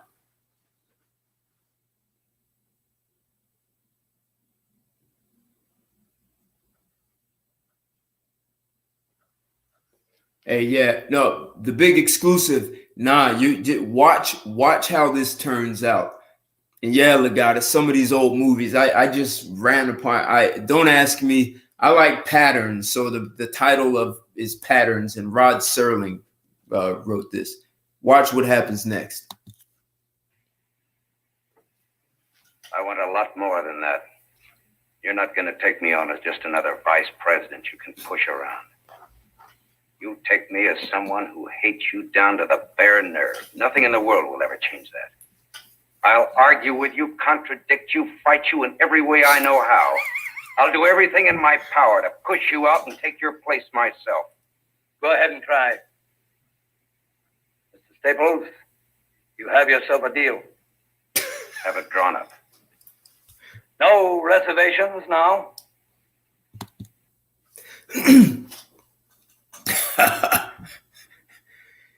Hey, man, that was balls. That was straight up balls. Well, watch where he goes. Exactly, Legatus. I'll fight you. I'll take your job. And that's what manhood looks like when we can freely express it. We can express it as ourselves. But watch what happens next. What happens next is why women don't belong in corporations, at least not at this level, to be as support as we see them. See, we've become so focused on making corporations female friendly that what's going to happen next is hard if there was a female CEO or female executive. So what we're doing by making them female friendly, corporations are losing their grit. And so is our society. Yes, one. Bill had one pitiful little dream that someday he'd walk in here and break your jaw. I reserve the right to have that wish for myself. I'll have it drawn into the contract, with a little rider giving me the same privilege.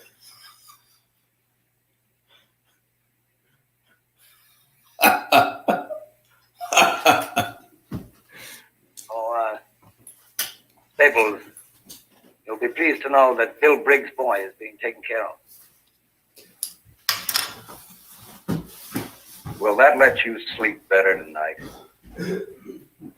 It begins, huh? It begins. Fair enough? Fair enough.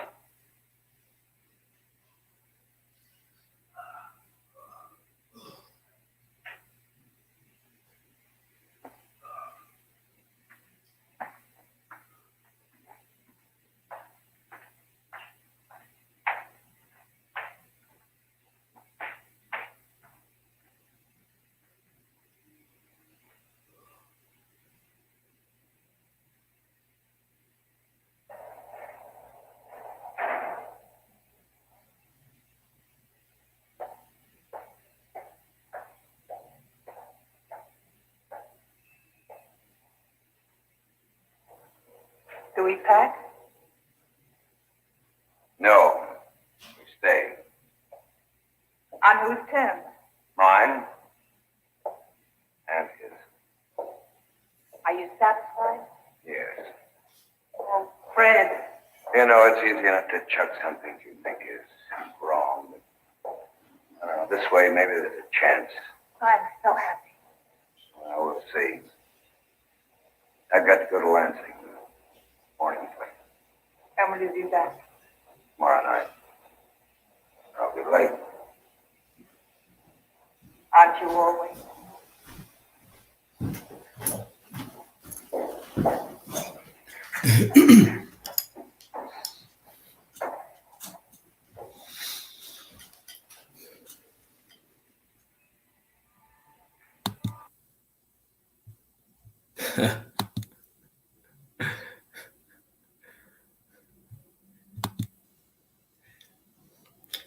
So what do you guys think of that? He wanted the right to punch him in the jaw. And he said, I'll put it in a contract. No backing down.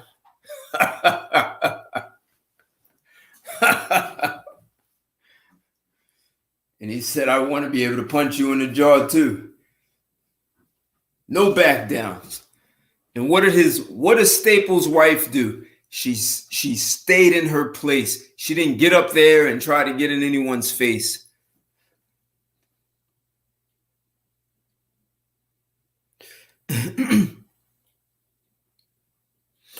Yeah, I can see why you would say that, the big exclusive. What he also said is, I'm going to do, like he told his wife, he has his terms. He's doing it on his terms. And Ramsey was correct. He's working in a place that's going to demand more than him than most other places. And he's going to, he has an opportunity to be the best that he can. And he told him, I'm going after your job.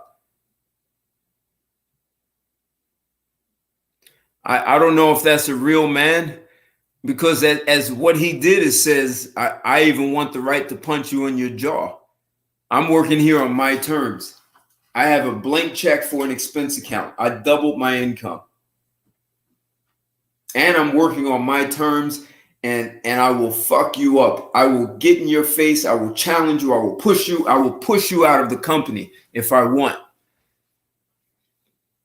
How many men have the balls to stay and do that?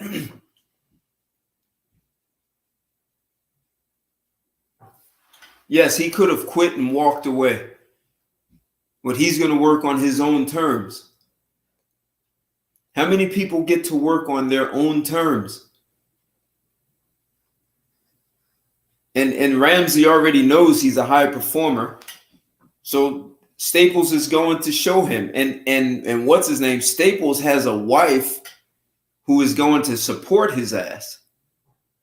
She's going to make life easier for him. She's going to understand the terms that he's working under. He has a great support structure at home. So one way to look at it is you quit. I walked away and I won because I quit. Or you won because you did it on your terms and you didn't hold back anything. I mean, just think about what was said in that. Nothing was held back. Even the point of I'd punch you in your jaw. Nothing's held back. How many people can go to work and tell their boss, I want the right to be able to break your jaw? And your boss says, as long as I have the right to do it back, to slug you back. How many people have the freedom to work like that? We have so many women in the workplace, they would be screaming that this place is violent. And men should get in their feminine side and meditate.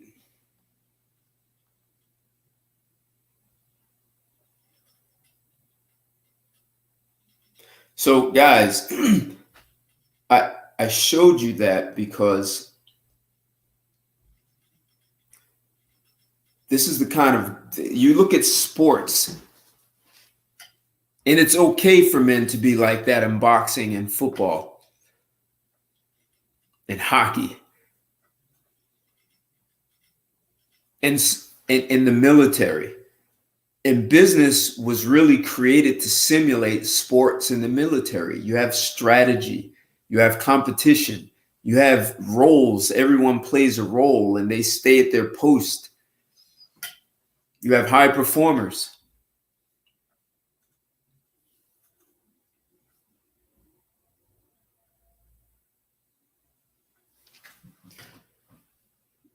And so I wanted you to see that this really did exist. And here's the irony. Those are the guys that women say are real men, that they don't make men like that anymore. So if men were to comport themselves and present themselves that way, what would women say? And yes, Legatus, men do need a space where they can learn to be men again. And that's, see, maybe some of you guys think I'm just over exaggerating when I'm like, yeah, I'm a caveman. But that I didn't do it because of that movie. I just saw that movie just a few days ago. It was a perfect example of what I like. I mean, I've sat on boards and I've built boards for clients. I've sat in those board meetings. I've organized and I know what that's like. So I have a real affinity for business at that level. And I work with a lot of CEOs. And I thought that was a perfect depiction of manhood. And it gave, along with it, it showed how women can support a man. Exactly, the big exclusive. That's a choice men have to make.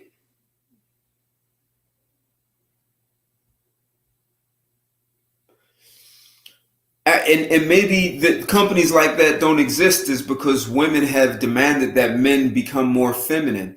See, what we watched there was a hierarchy, and we watched Ramsey hold his place. People talk about alpha males. I don't really like using it, but Ramsey was a CEO, and he has a clear hierarchy. And someone, he hired a guy who he knew was good. And here's a guy saying, I will challenge you for your position. And that's fine. I'll double your income. I'll double your salary. And I'm going to work your ass off for that money I'm paying you. And I'm still in my position. And if you think you have what it takes to move me out, that means you have to work like that to get me out of there. The company's going to benefit. Like he said, we're in charge now until someone who's smarter and more shrewd can come in and move us out.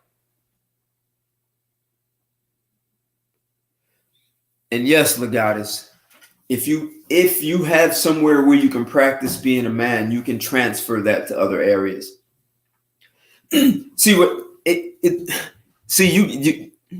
That movie is about what I'm saying to you guys. When you guys, if you go back to some of my old live streams and I say you can be a sophisticated caveman, you know, when you tell a woman that's enough, you know how to create barriers. You check your woman.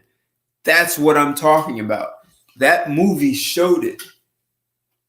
And so when I'm doing live streams or I'm I make videos, my commitment is that men have what we just witnessed.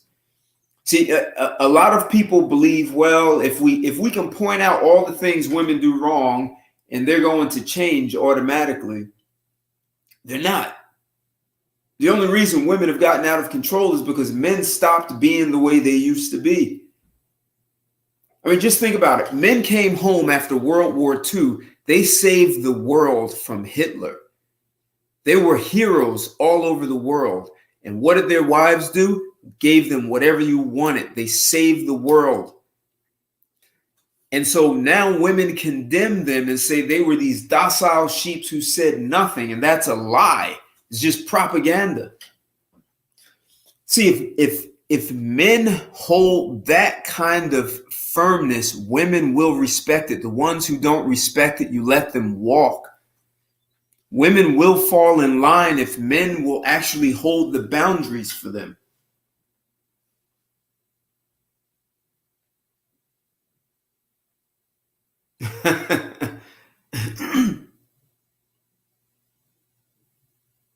You see, I get what you're saying, the big executive. So what I'll do is I'll do some research. So I have a request for you guys. So what I've been saying is exactly what you saw there. And sometimes you guys see me be more assertive and more animated. So I'm looking for your support, guys. Super chat. I've put my PayPal in there. If you want me to put it in there again, I can continuously supply this kind of examples, training, development. This is what I'm getting at. I get that women are doing things that are out of line and out of control. It is absolutely going to be men. And in the big exclusive, I get what you're saying. You want to see a quieter, a kinder, gentler one. Dirty Harry, Charles Bronson, Archie Bunker. I see that, Walter King. The big exclusive, that was actually perfect, because the way our society and the way manhood women have chipped away, the feminists, and really they sent women a bunch of propaganda saying how horrible and toxic. There is no reason for men to be afraid to be the way you just saw in this. There's no reason. There's no reason that men cannot speak to one another and then go have a beer afterwards. I think about a week ago, I was on the phone with someone who just yelled at me like that. And then whatever the hell we were talking about, he got what he wanted from me, and we could go have a beer after that. There was no like hurt feelings. I mean, I understood where he was coming from. He was making a demand. I was giving him a harder time than he wanted, and he said his piece. As men, there's no reason for us to be ashamed of actually raising our voices like this. Women who grew up without a father in a home will be what they would say shocked and appalled at that. And they should go somewhere else. That is the dilemma of women growing up without a father. But it's only going to be up to the men who are here now. We can send women to etiquette school and we can do all this kind of stuff, but women are always going to do what they are allowed to do. If you take the leash off your dog and he's not trained, he's going to run around and he may get hit by a car. It's men who are going to have to create those boundaries. And like Lagata said, men need a place where they can actually go to train, and a place to be a man, so you can transfer it to other aspects of your life.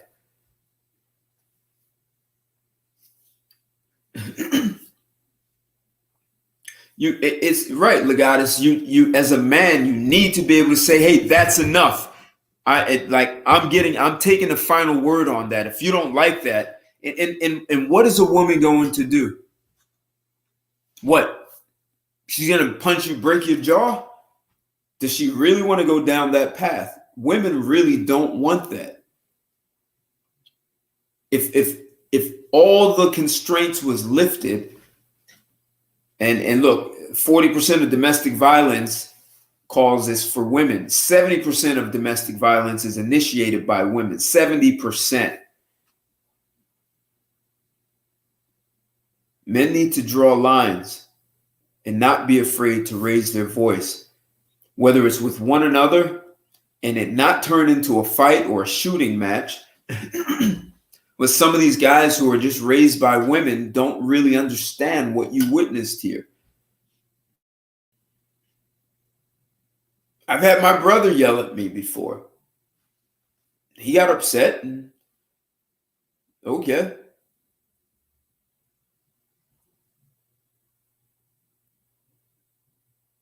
Yeah, I get that. I get that, Walter King. And there's a certain etiquette in the workplace.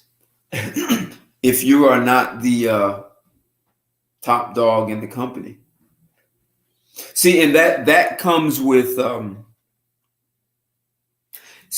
man can effectively communicate it. So at the big exclusive, what you were asking, like this quiet, powerful, without the yelling, a man can effectively communicate the lethalness of his manhood. A man can do that. But that takes effective communication skills and not getting triggered.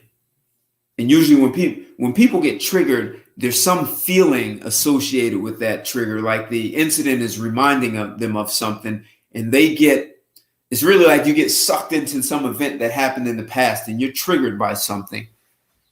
Men need that kind of training so that you can walk through chaos and be able to handle it.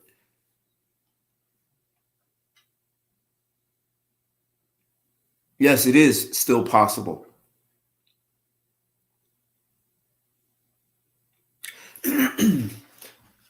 Like I just said, there's a way to communicate with a woman and still get like look, this is men are going to have to start rethinking how they staff their organizations.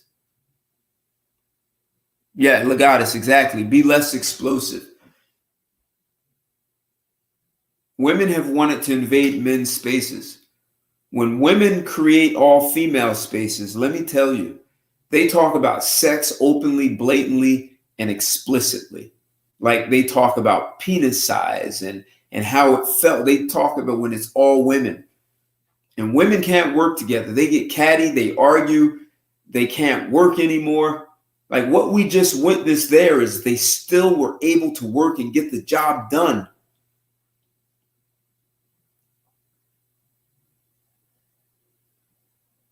Men are going to have to start making smart decisions about how they staff their organizations, especially at the top. If you are an entrepreneur, that there are some jobs women can do well. There's some even sales positions where women can do very well because people can be comfortable with a saleswoman, especially if she's attractive and really knows what she's doing. She can do well.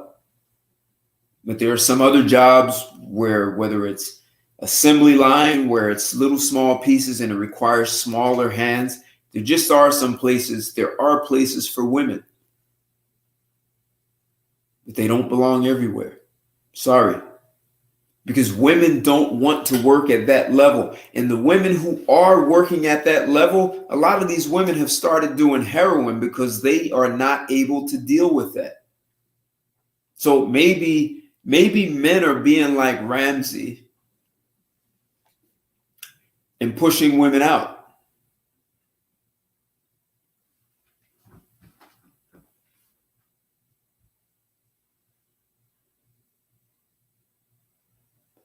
Right, exactly, Legatus. If women really want to be in a workplace, it really is better for them to go just create their own companies. If they want to create their own General Motors, let them go do that. I don't have a problem with that.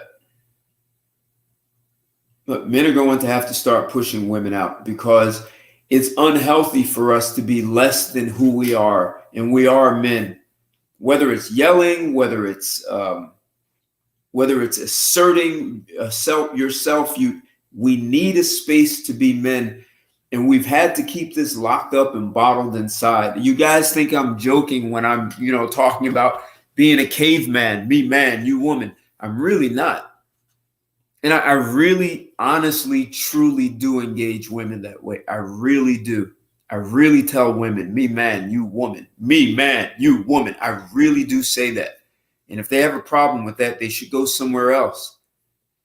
And women are not accustomed to men addressing them that way. When I deal with women that way, they get more of a sense of that I'm like an old school, like the men used to be when they said manly men. Women still do like manly men.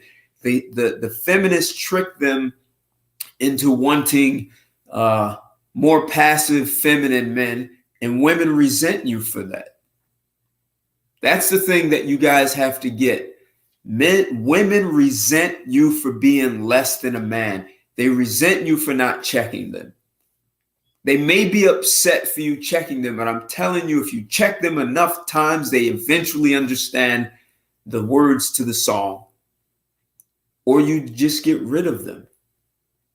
And I mean, this is why you just don't make children with just any woman. Women really have to qualify for that if they want your seed.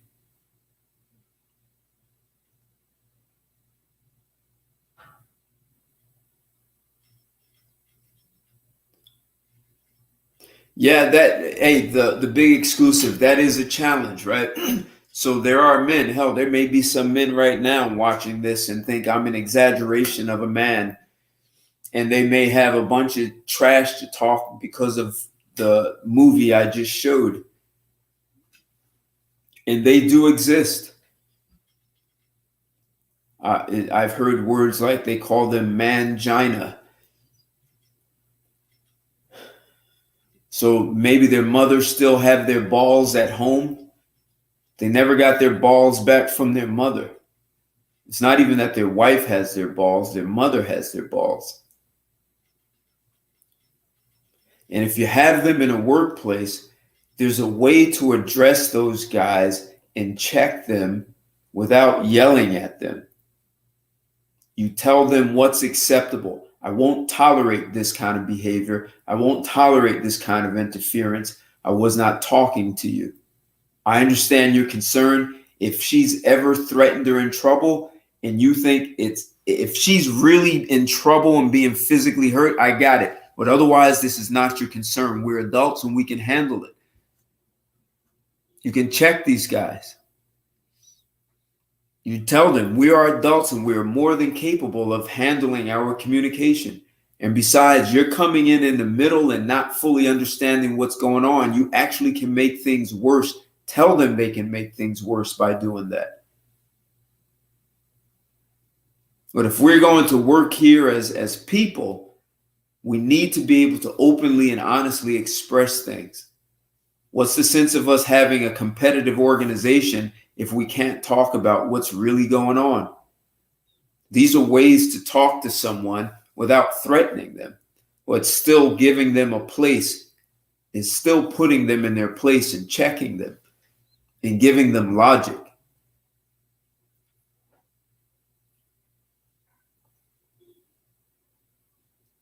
What did I have a sense? What did you guys like that movie? Or do you think it was over the top?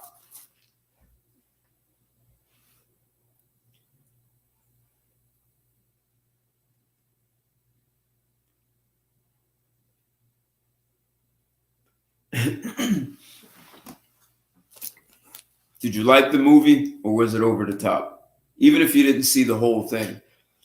I mean, I gave you good. Yeah. Did you see it from the beginning, Legatus? Because the beginning, I had it kind of set things up and it was calm. But I showed you the scenes that I thought were most important, that would really accentuate the point I want to get across.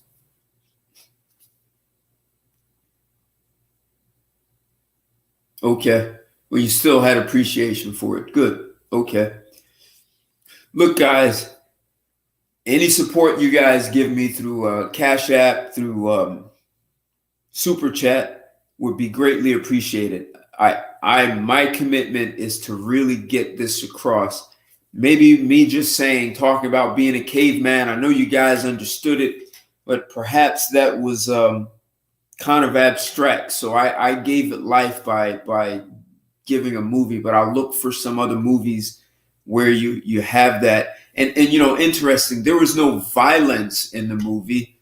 The action was like just more mental. It was intense. Except what came across was, as men, we know that there's this line and you don't cross. I can get in your face and you can get in mine. But there's a certain line, boundary you don't cross. And we know that. And they said, hey, I want the right to break your jaw. Great. I want the same right. Women don't really understand that, whether it's in the workplace or relationships. And that's a challenge. So if we bring women into the workplace and they don't understand the rules of engagement, and men do,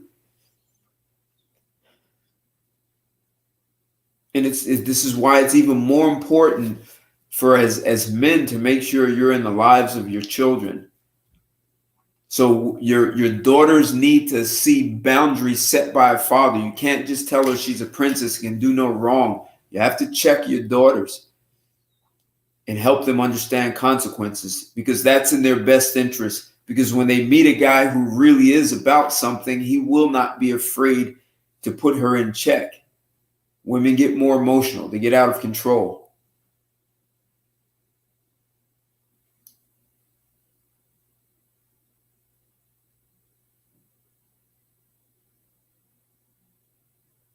Okay, good. All right. Yeah, I could have just showed you the very end scene to get the point across, but I wanted you to see, I wanted to build up to it so that you could at least get a sense of who the characters were and how it was playing out. I especially wanted you to see that relationship with Briggs and Staples, so that you could see how he was really standing up. And as you were saying, the big exclusive, you know, he had principles, right? So like you said, he had to make a choice. Do I leave or do I stay? And I also wanted you to see the relationship with his wife. That was really important.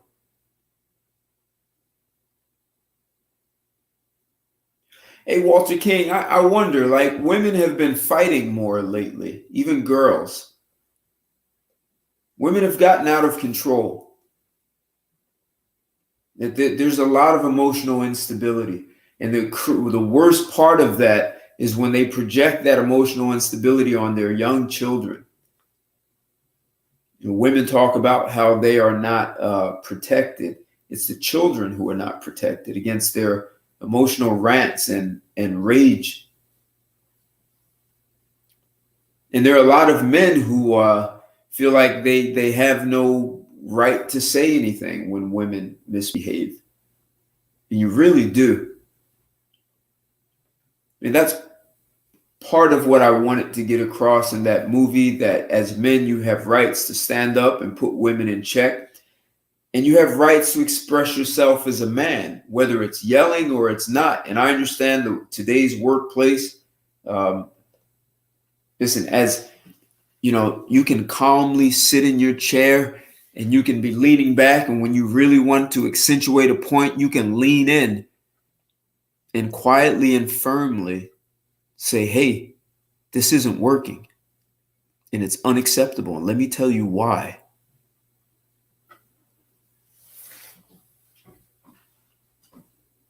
And another man will get it. And maybe when you do that with a woman, you might have to have someone else in the room as a witness, so there's no misunderstanding. Because women are abusing this Me Too culture.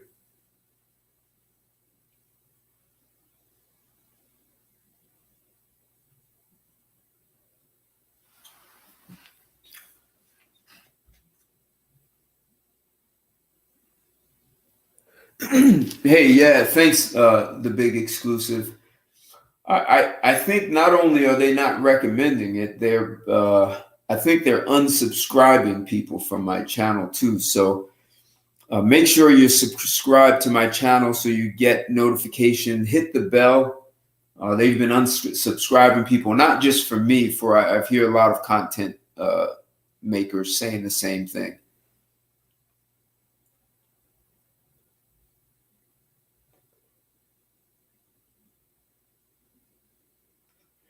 So, and yeah, big thank you, the big exclusive. Thank you for the acknowledgement.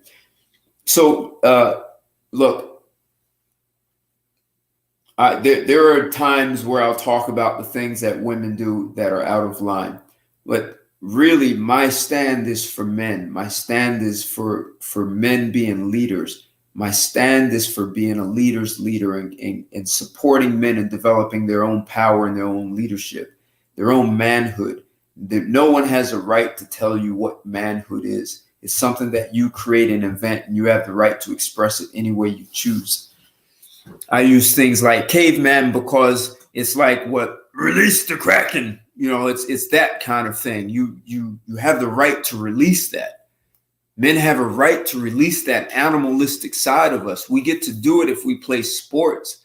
And we get to really express it. Even basketball has become very physical. But my commitment is that men develop the power that's just innate in us, and we've been told to hide it, otherwise it's toxic. We've literally been told being masculine is toxic. So I will not support that lie. And so my commitment is that men are able to release that. And the irony is, it's what women actually want. They actually want men to be manly men. I have way too many conversations with women of different ages. You just can't be this triggered, like I'm going crazy and I'm just going to beat your ass. And it's kind of like what you were saying, a big exclusive. It's a quiet, firm calmness. It's being firm. But if you're persuaded by pussy, then you've lost. Pussy has no power. This world is built by men with power. And women abide by that power. So my stand is for you and for your leadership. My commitment is that you develop yourselves into powerhouses and that men bring order out of chaos. Yes, too many homes are controlled by women. Yes, they are. Yes. In the school system. Yes. And they talk about having male teachers. Yes. I've heard that, Walter King. That has nothing to do with what we're doing here. See, we can keep talking about all the things that women have done. It has nothing to do with you developing and expressing your manhood. There's nothing a woman can do against that. And as long as men believe women have power, even if the woman doesn't, women squander it. Even if she doesn't, if we believe she does, she will. And even if it's not really power that she has, they don't want the responsibility of power. They'll resent you for it. Perhaps what we're watching is women getting out of pocket, waiting for men to put them back in line. And they're waiting for that. So as Legata said, men need a place to practice manhood so that we can bring order out of chaos. This is up to us. It's not, women are not going to do it. Their brains, the way a woman's brain works is very different. A man's brain does this and goes for what needs to get done. A woman's brain does this, and she's trying to get to the same place. She has all these stories and all these fears going on, and we just don't have that. Except if women are teaching you how to be a man, then you're going to get this conflict with yourself. You're going to get a little of this and a little of this at the same time. So my commitment is that you have a space for that. You have a place to practice that. Ultimately, I'd like to be able to impart tools to you guys so that you can be able to effectively manage chaos and stay in your manhood. And you can express it if you want to yell and you want to just get your point across and you are telling someone this is how it's going to go and that's it. And you need to be able to say it, or you want to lean in. Like the lady said, lean in. And you want to get your point across. I had an uncle, my mother's brother, one day at his barbecue at his house in front of everyone. He leaned in and whispered in my ear. And he said, if you ever do that again, you and I are going to fight. And it was so clear. I was 21. He checked me. I wanted to take his challenge, but I respected him. And he did it quiet and firm. I mean, he was ripped and cut, and he was clearly a fearless man.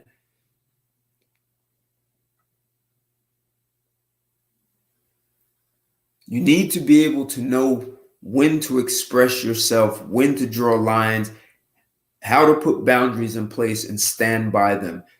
Your integrity relies on you holding true to the boundaries you put in. Look, if you play basketball or football, out of bounds is out of bounds. And if you step out of bounds with the ball in your hand, you lose the ball. That's it. You're out. You have to understand that. You can't just throw the ball up in the air in basketball and say, I scored. That ball has to go in that hoop. It's the same way in your relationships with women and with other men. You set the boundaries. Not everything has to be a fight.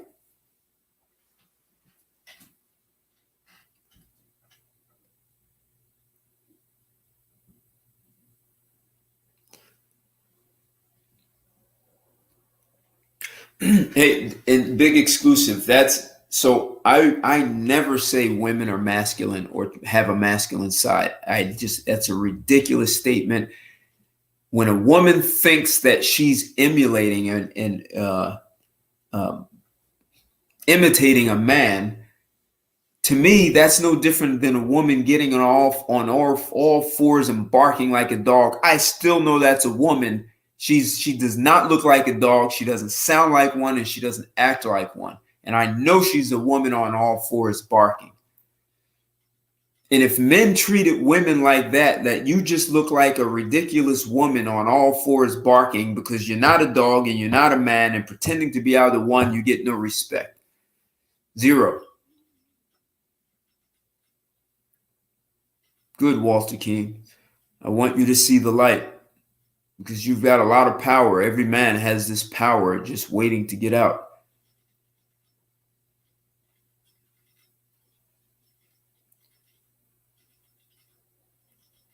Yeah, right. Exactly. With my uncle, man, it was not a lot of words. You really can check women today. I do it.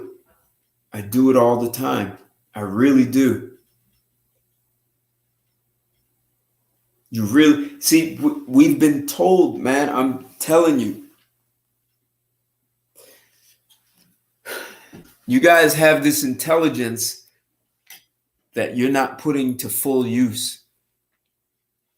The tongue can say very sharp words and cut to the point, and there's no game in it. Women, see, all the guys who claim they have game and they know how to have game with women, that's practicing not being straight and direct like a man. That is a woman's way, and it's only designed to give her this dopamine high and make her feel good about herself, which apparently she hasn't been able to accomplish on her own. Those women should be left on the vine to die out.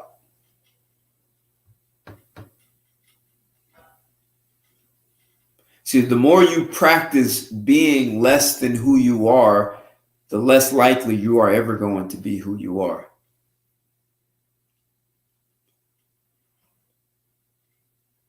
That's really what I'm getting across here.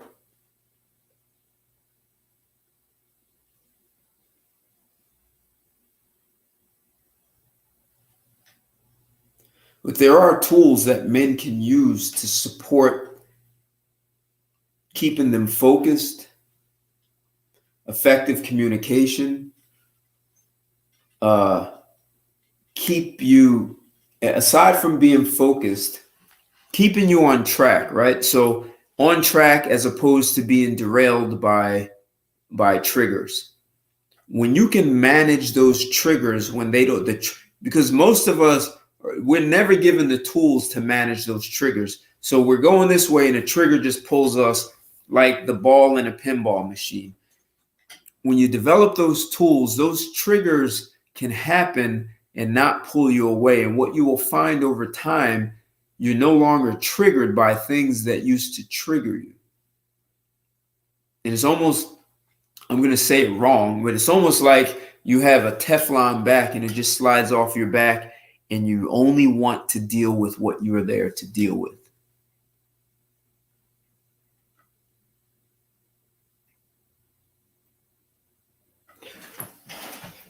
Good question, the big exclusive.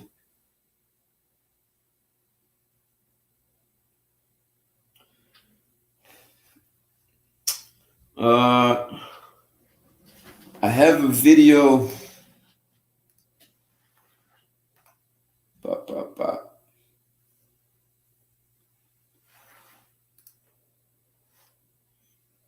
I think that there's a video that's called "How Men Can Bring Order from Chaos." Let's see.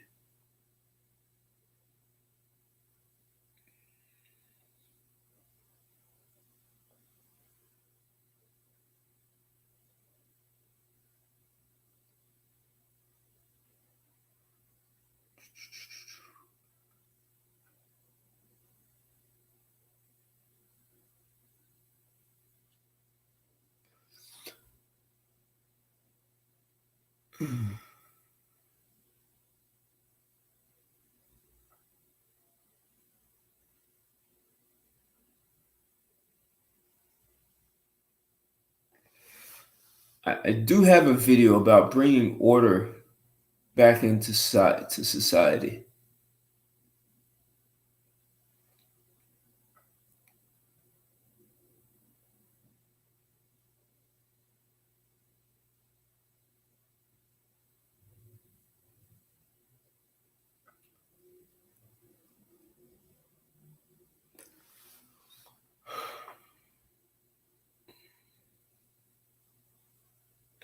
Boy, what's the most difficult?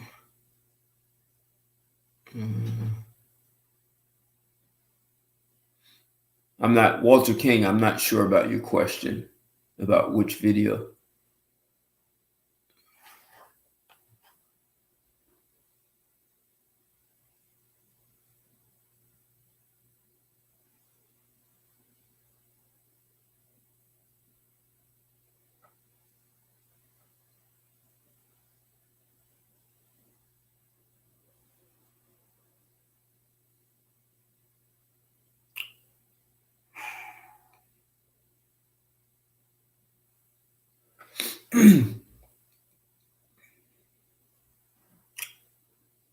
I have a video. It might be something like the top 3 ways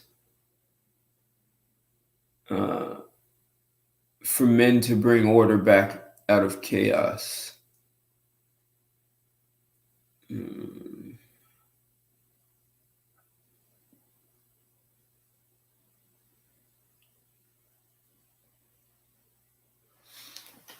Oh, yes, it is. I'll drop the link in here. The big exclusive. I'm going to drop the link in here right now.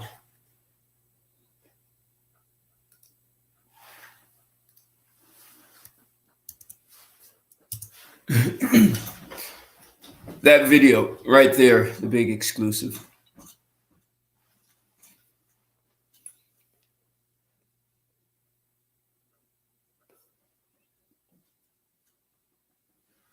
Oh, you mean I'm not using what do you call it? Blog Talk.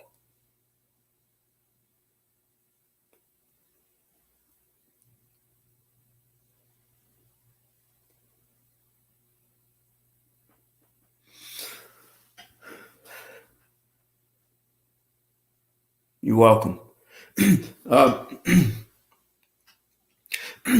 Actually, well, my preference would be able to do these kinds of things in a public forum. With COVID, that's kind of derailed that a bit. But I can do Zoom videos. If you guys are interested in me doing videos, because it's whether you call it leadership, you call it manhood, it's really about mindset, and it's transforming. It's unlearning. It's getting men to unlearn how they got to where they are, so that they can get back to their natural essence and power and freedom, the freedom to be a man without all the constraints and saying, oh my God, I can't do this because women won't like this. I mean, that's like being in prison. It's like psychological warfare.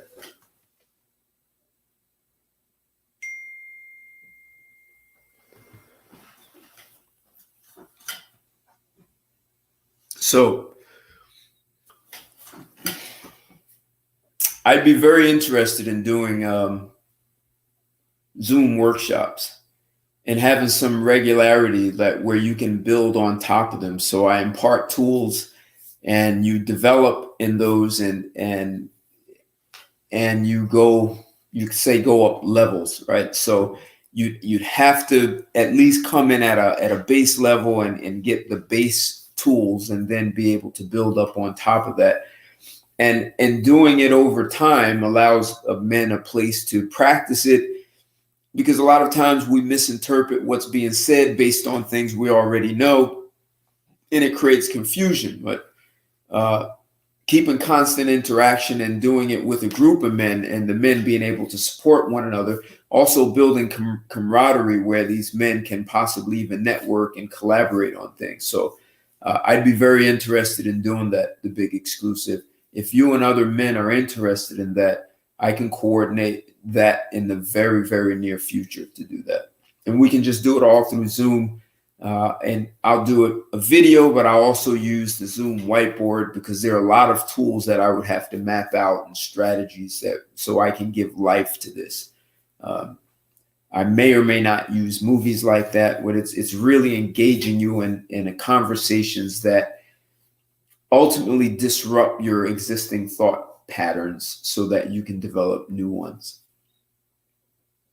So I'm not putting down women or feminine. It has nothing to do with them. This is all about your power as a man. We just happen to be in a world with women, and being able to more effectively handle yourself allows you to handle others, whether it's men or women or whoever it is. So, Walter King, did you want to join in this before I end this, Walter King? I'll tell you what I'll do. I'll put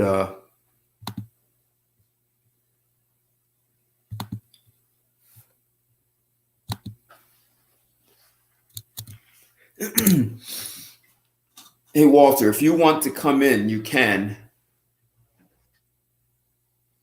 If there's something you want to share, I'd be more than happy to hear it.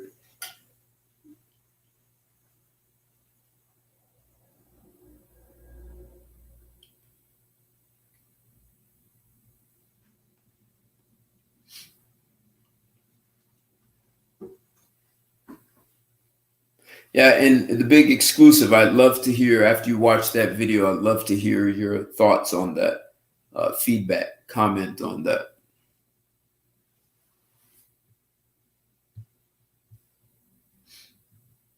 Somehow, Walter, it's saying your device is not connected. I don't understand that, but you must have lost your internet connection.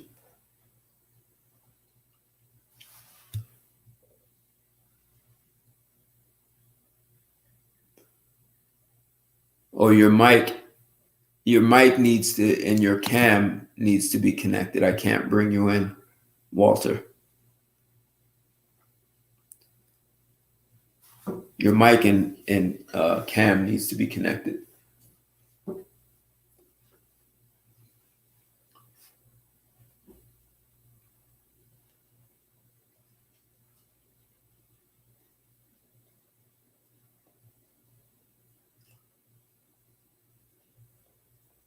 Look forward to those comments, the big exclusive. What state are you in, the big exclusive, by the way?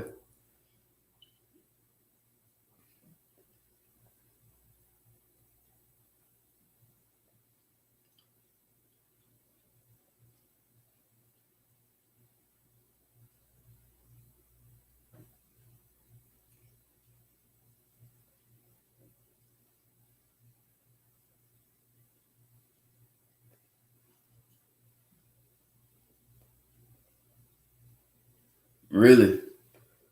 You have an outdated browser, or I'm not sure why. That's odd. Oh, cool. California. Good. My brother lives out in LA.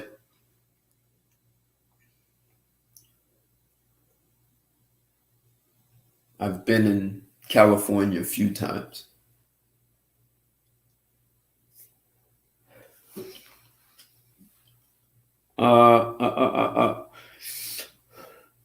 If there are any topics, so I will look for another movie and see if I can do something on Thursday with a movie that has a bit of a different flavor, what expresses the same thing, and I'll chop it up and go through it and get you to the points. The name of that movie is called Patterns by Rod Serling. I'll actually,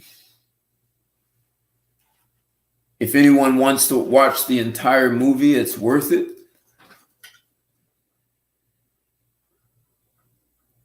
I'll drop the link in there for the movie. But it's definitely worth seeing the whole movie. I mean, you guys have seen the, you guys actually understand the punchline of the movie. But even if you watch it again, that especially the ending, it doesn't lose its effect.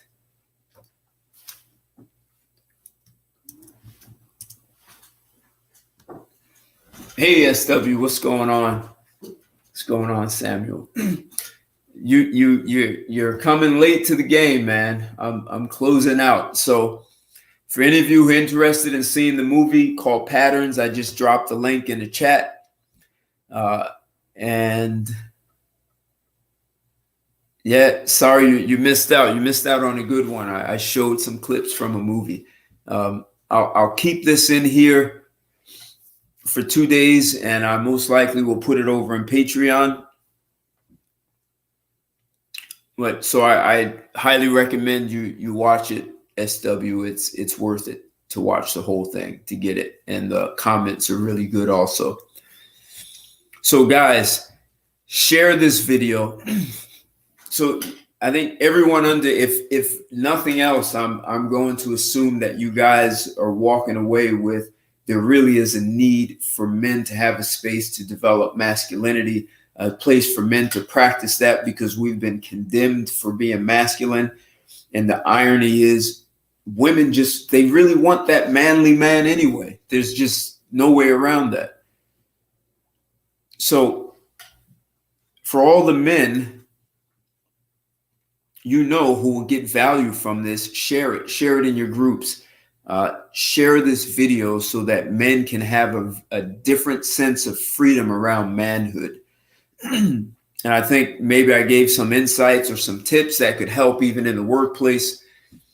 Men should hear these kinds of conversations, and they should also hear the possibility of creating groups, of Zoom groups where I can actually impart the tools that I've developed that supports men in transforming themselves into whoever they want, and manhood and the freedom for that manhood being there. So like the video. If you haven't commented, leave some comments.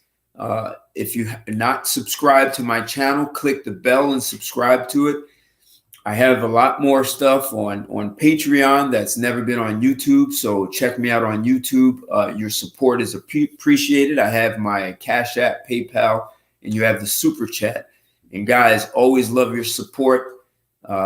This one was more of a quiet, even, very focused. And that's what I wanted you to get out of this tonight, was manhood. This was definitely a man-to-man conversation. And I love that you guys jumped in here and joined me and supported me. Until I see you again, I'll check out some more videos.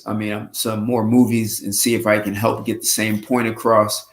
And until then, guys, have a great evening, and I'll see you guys soon. Take care and goodbye.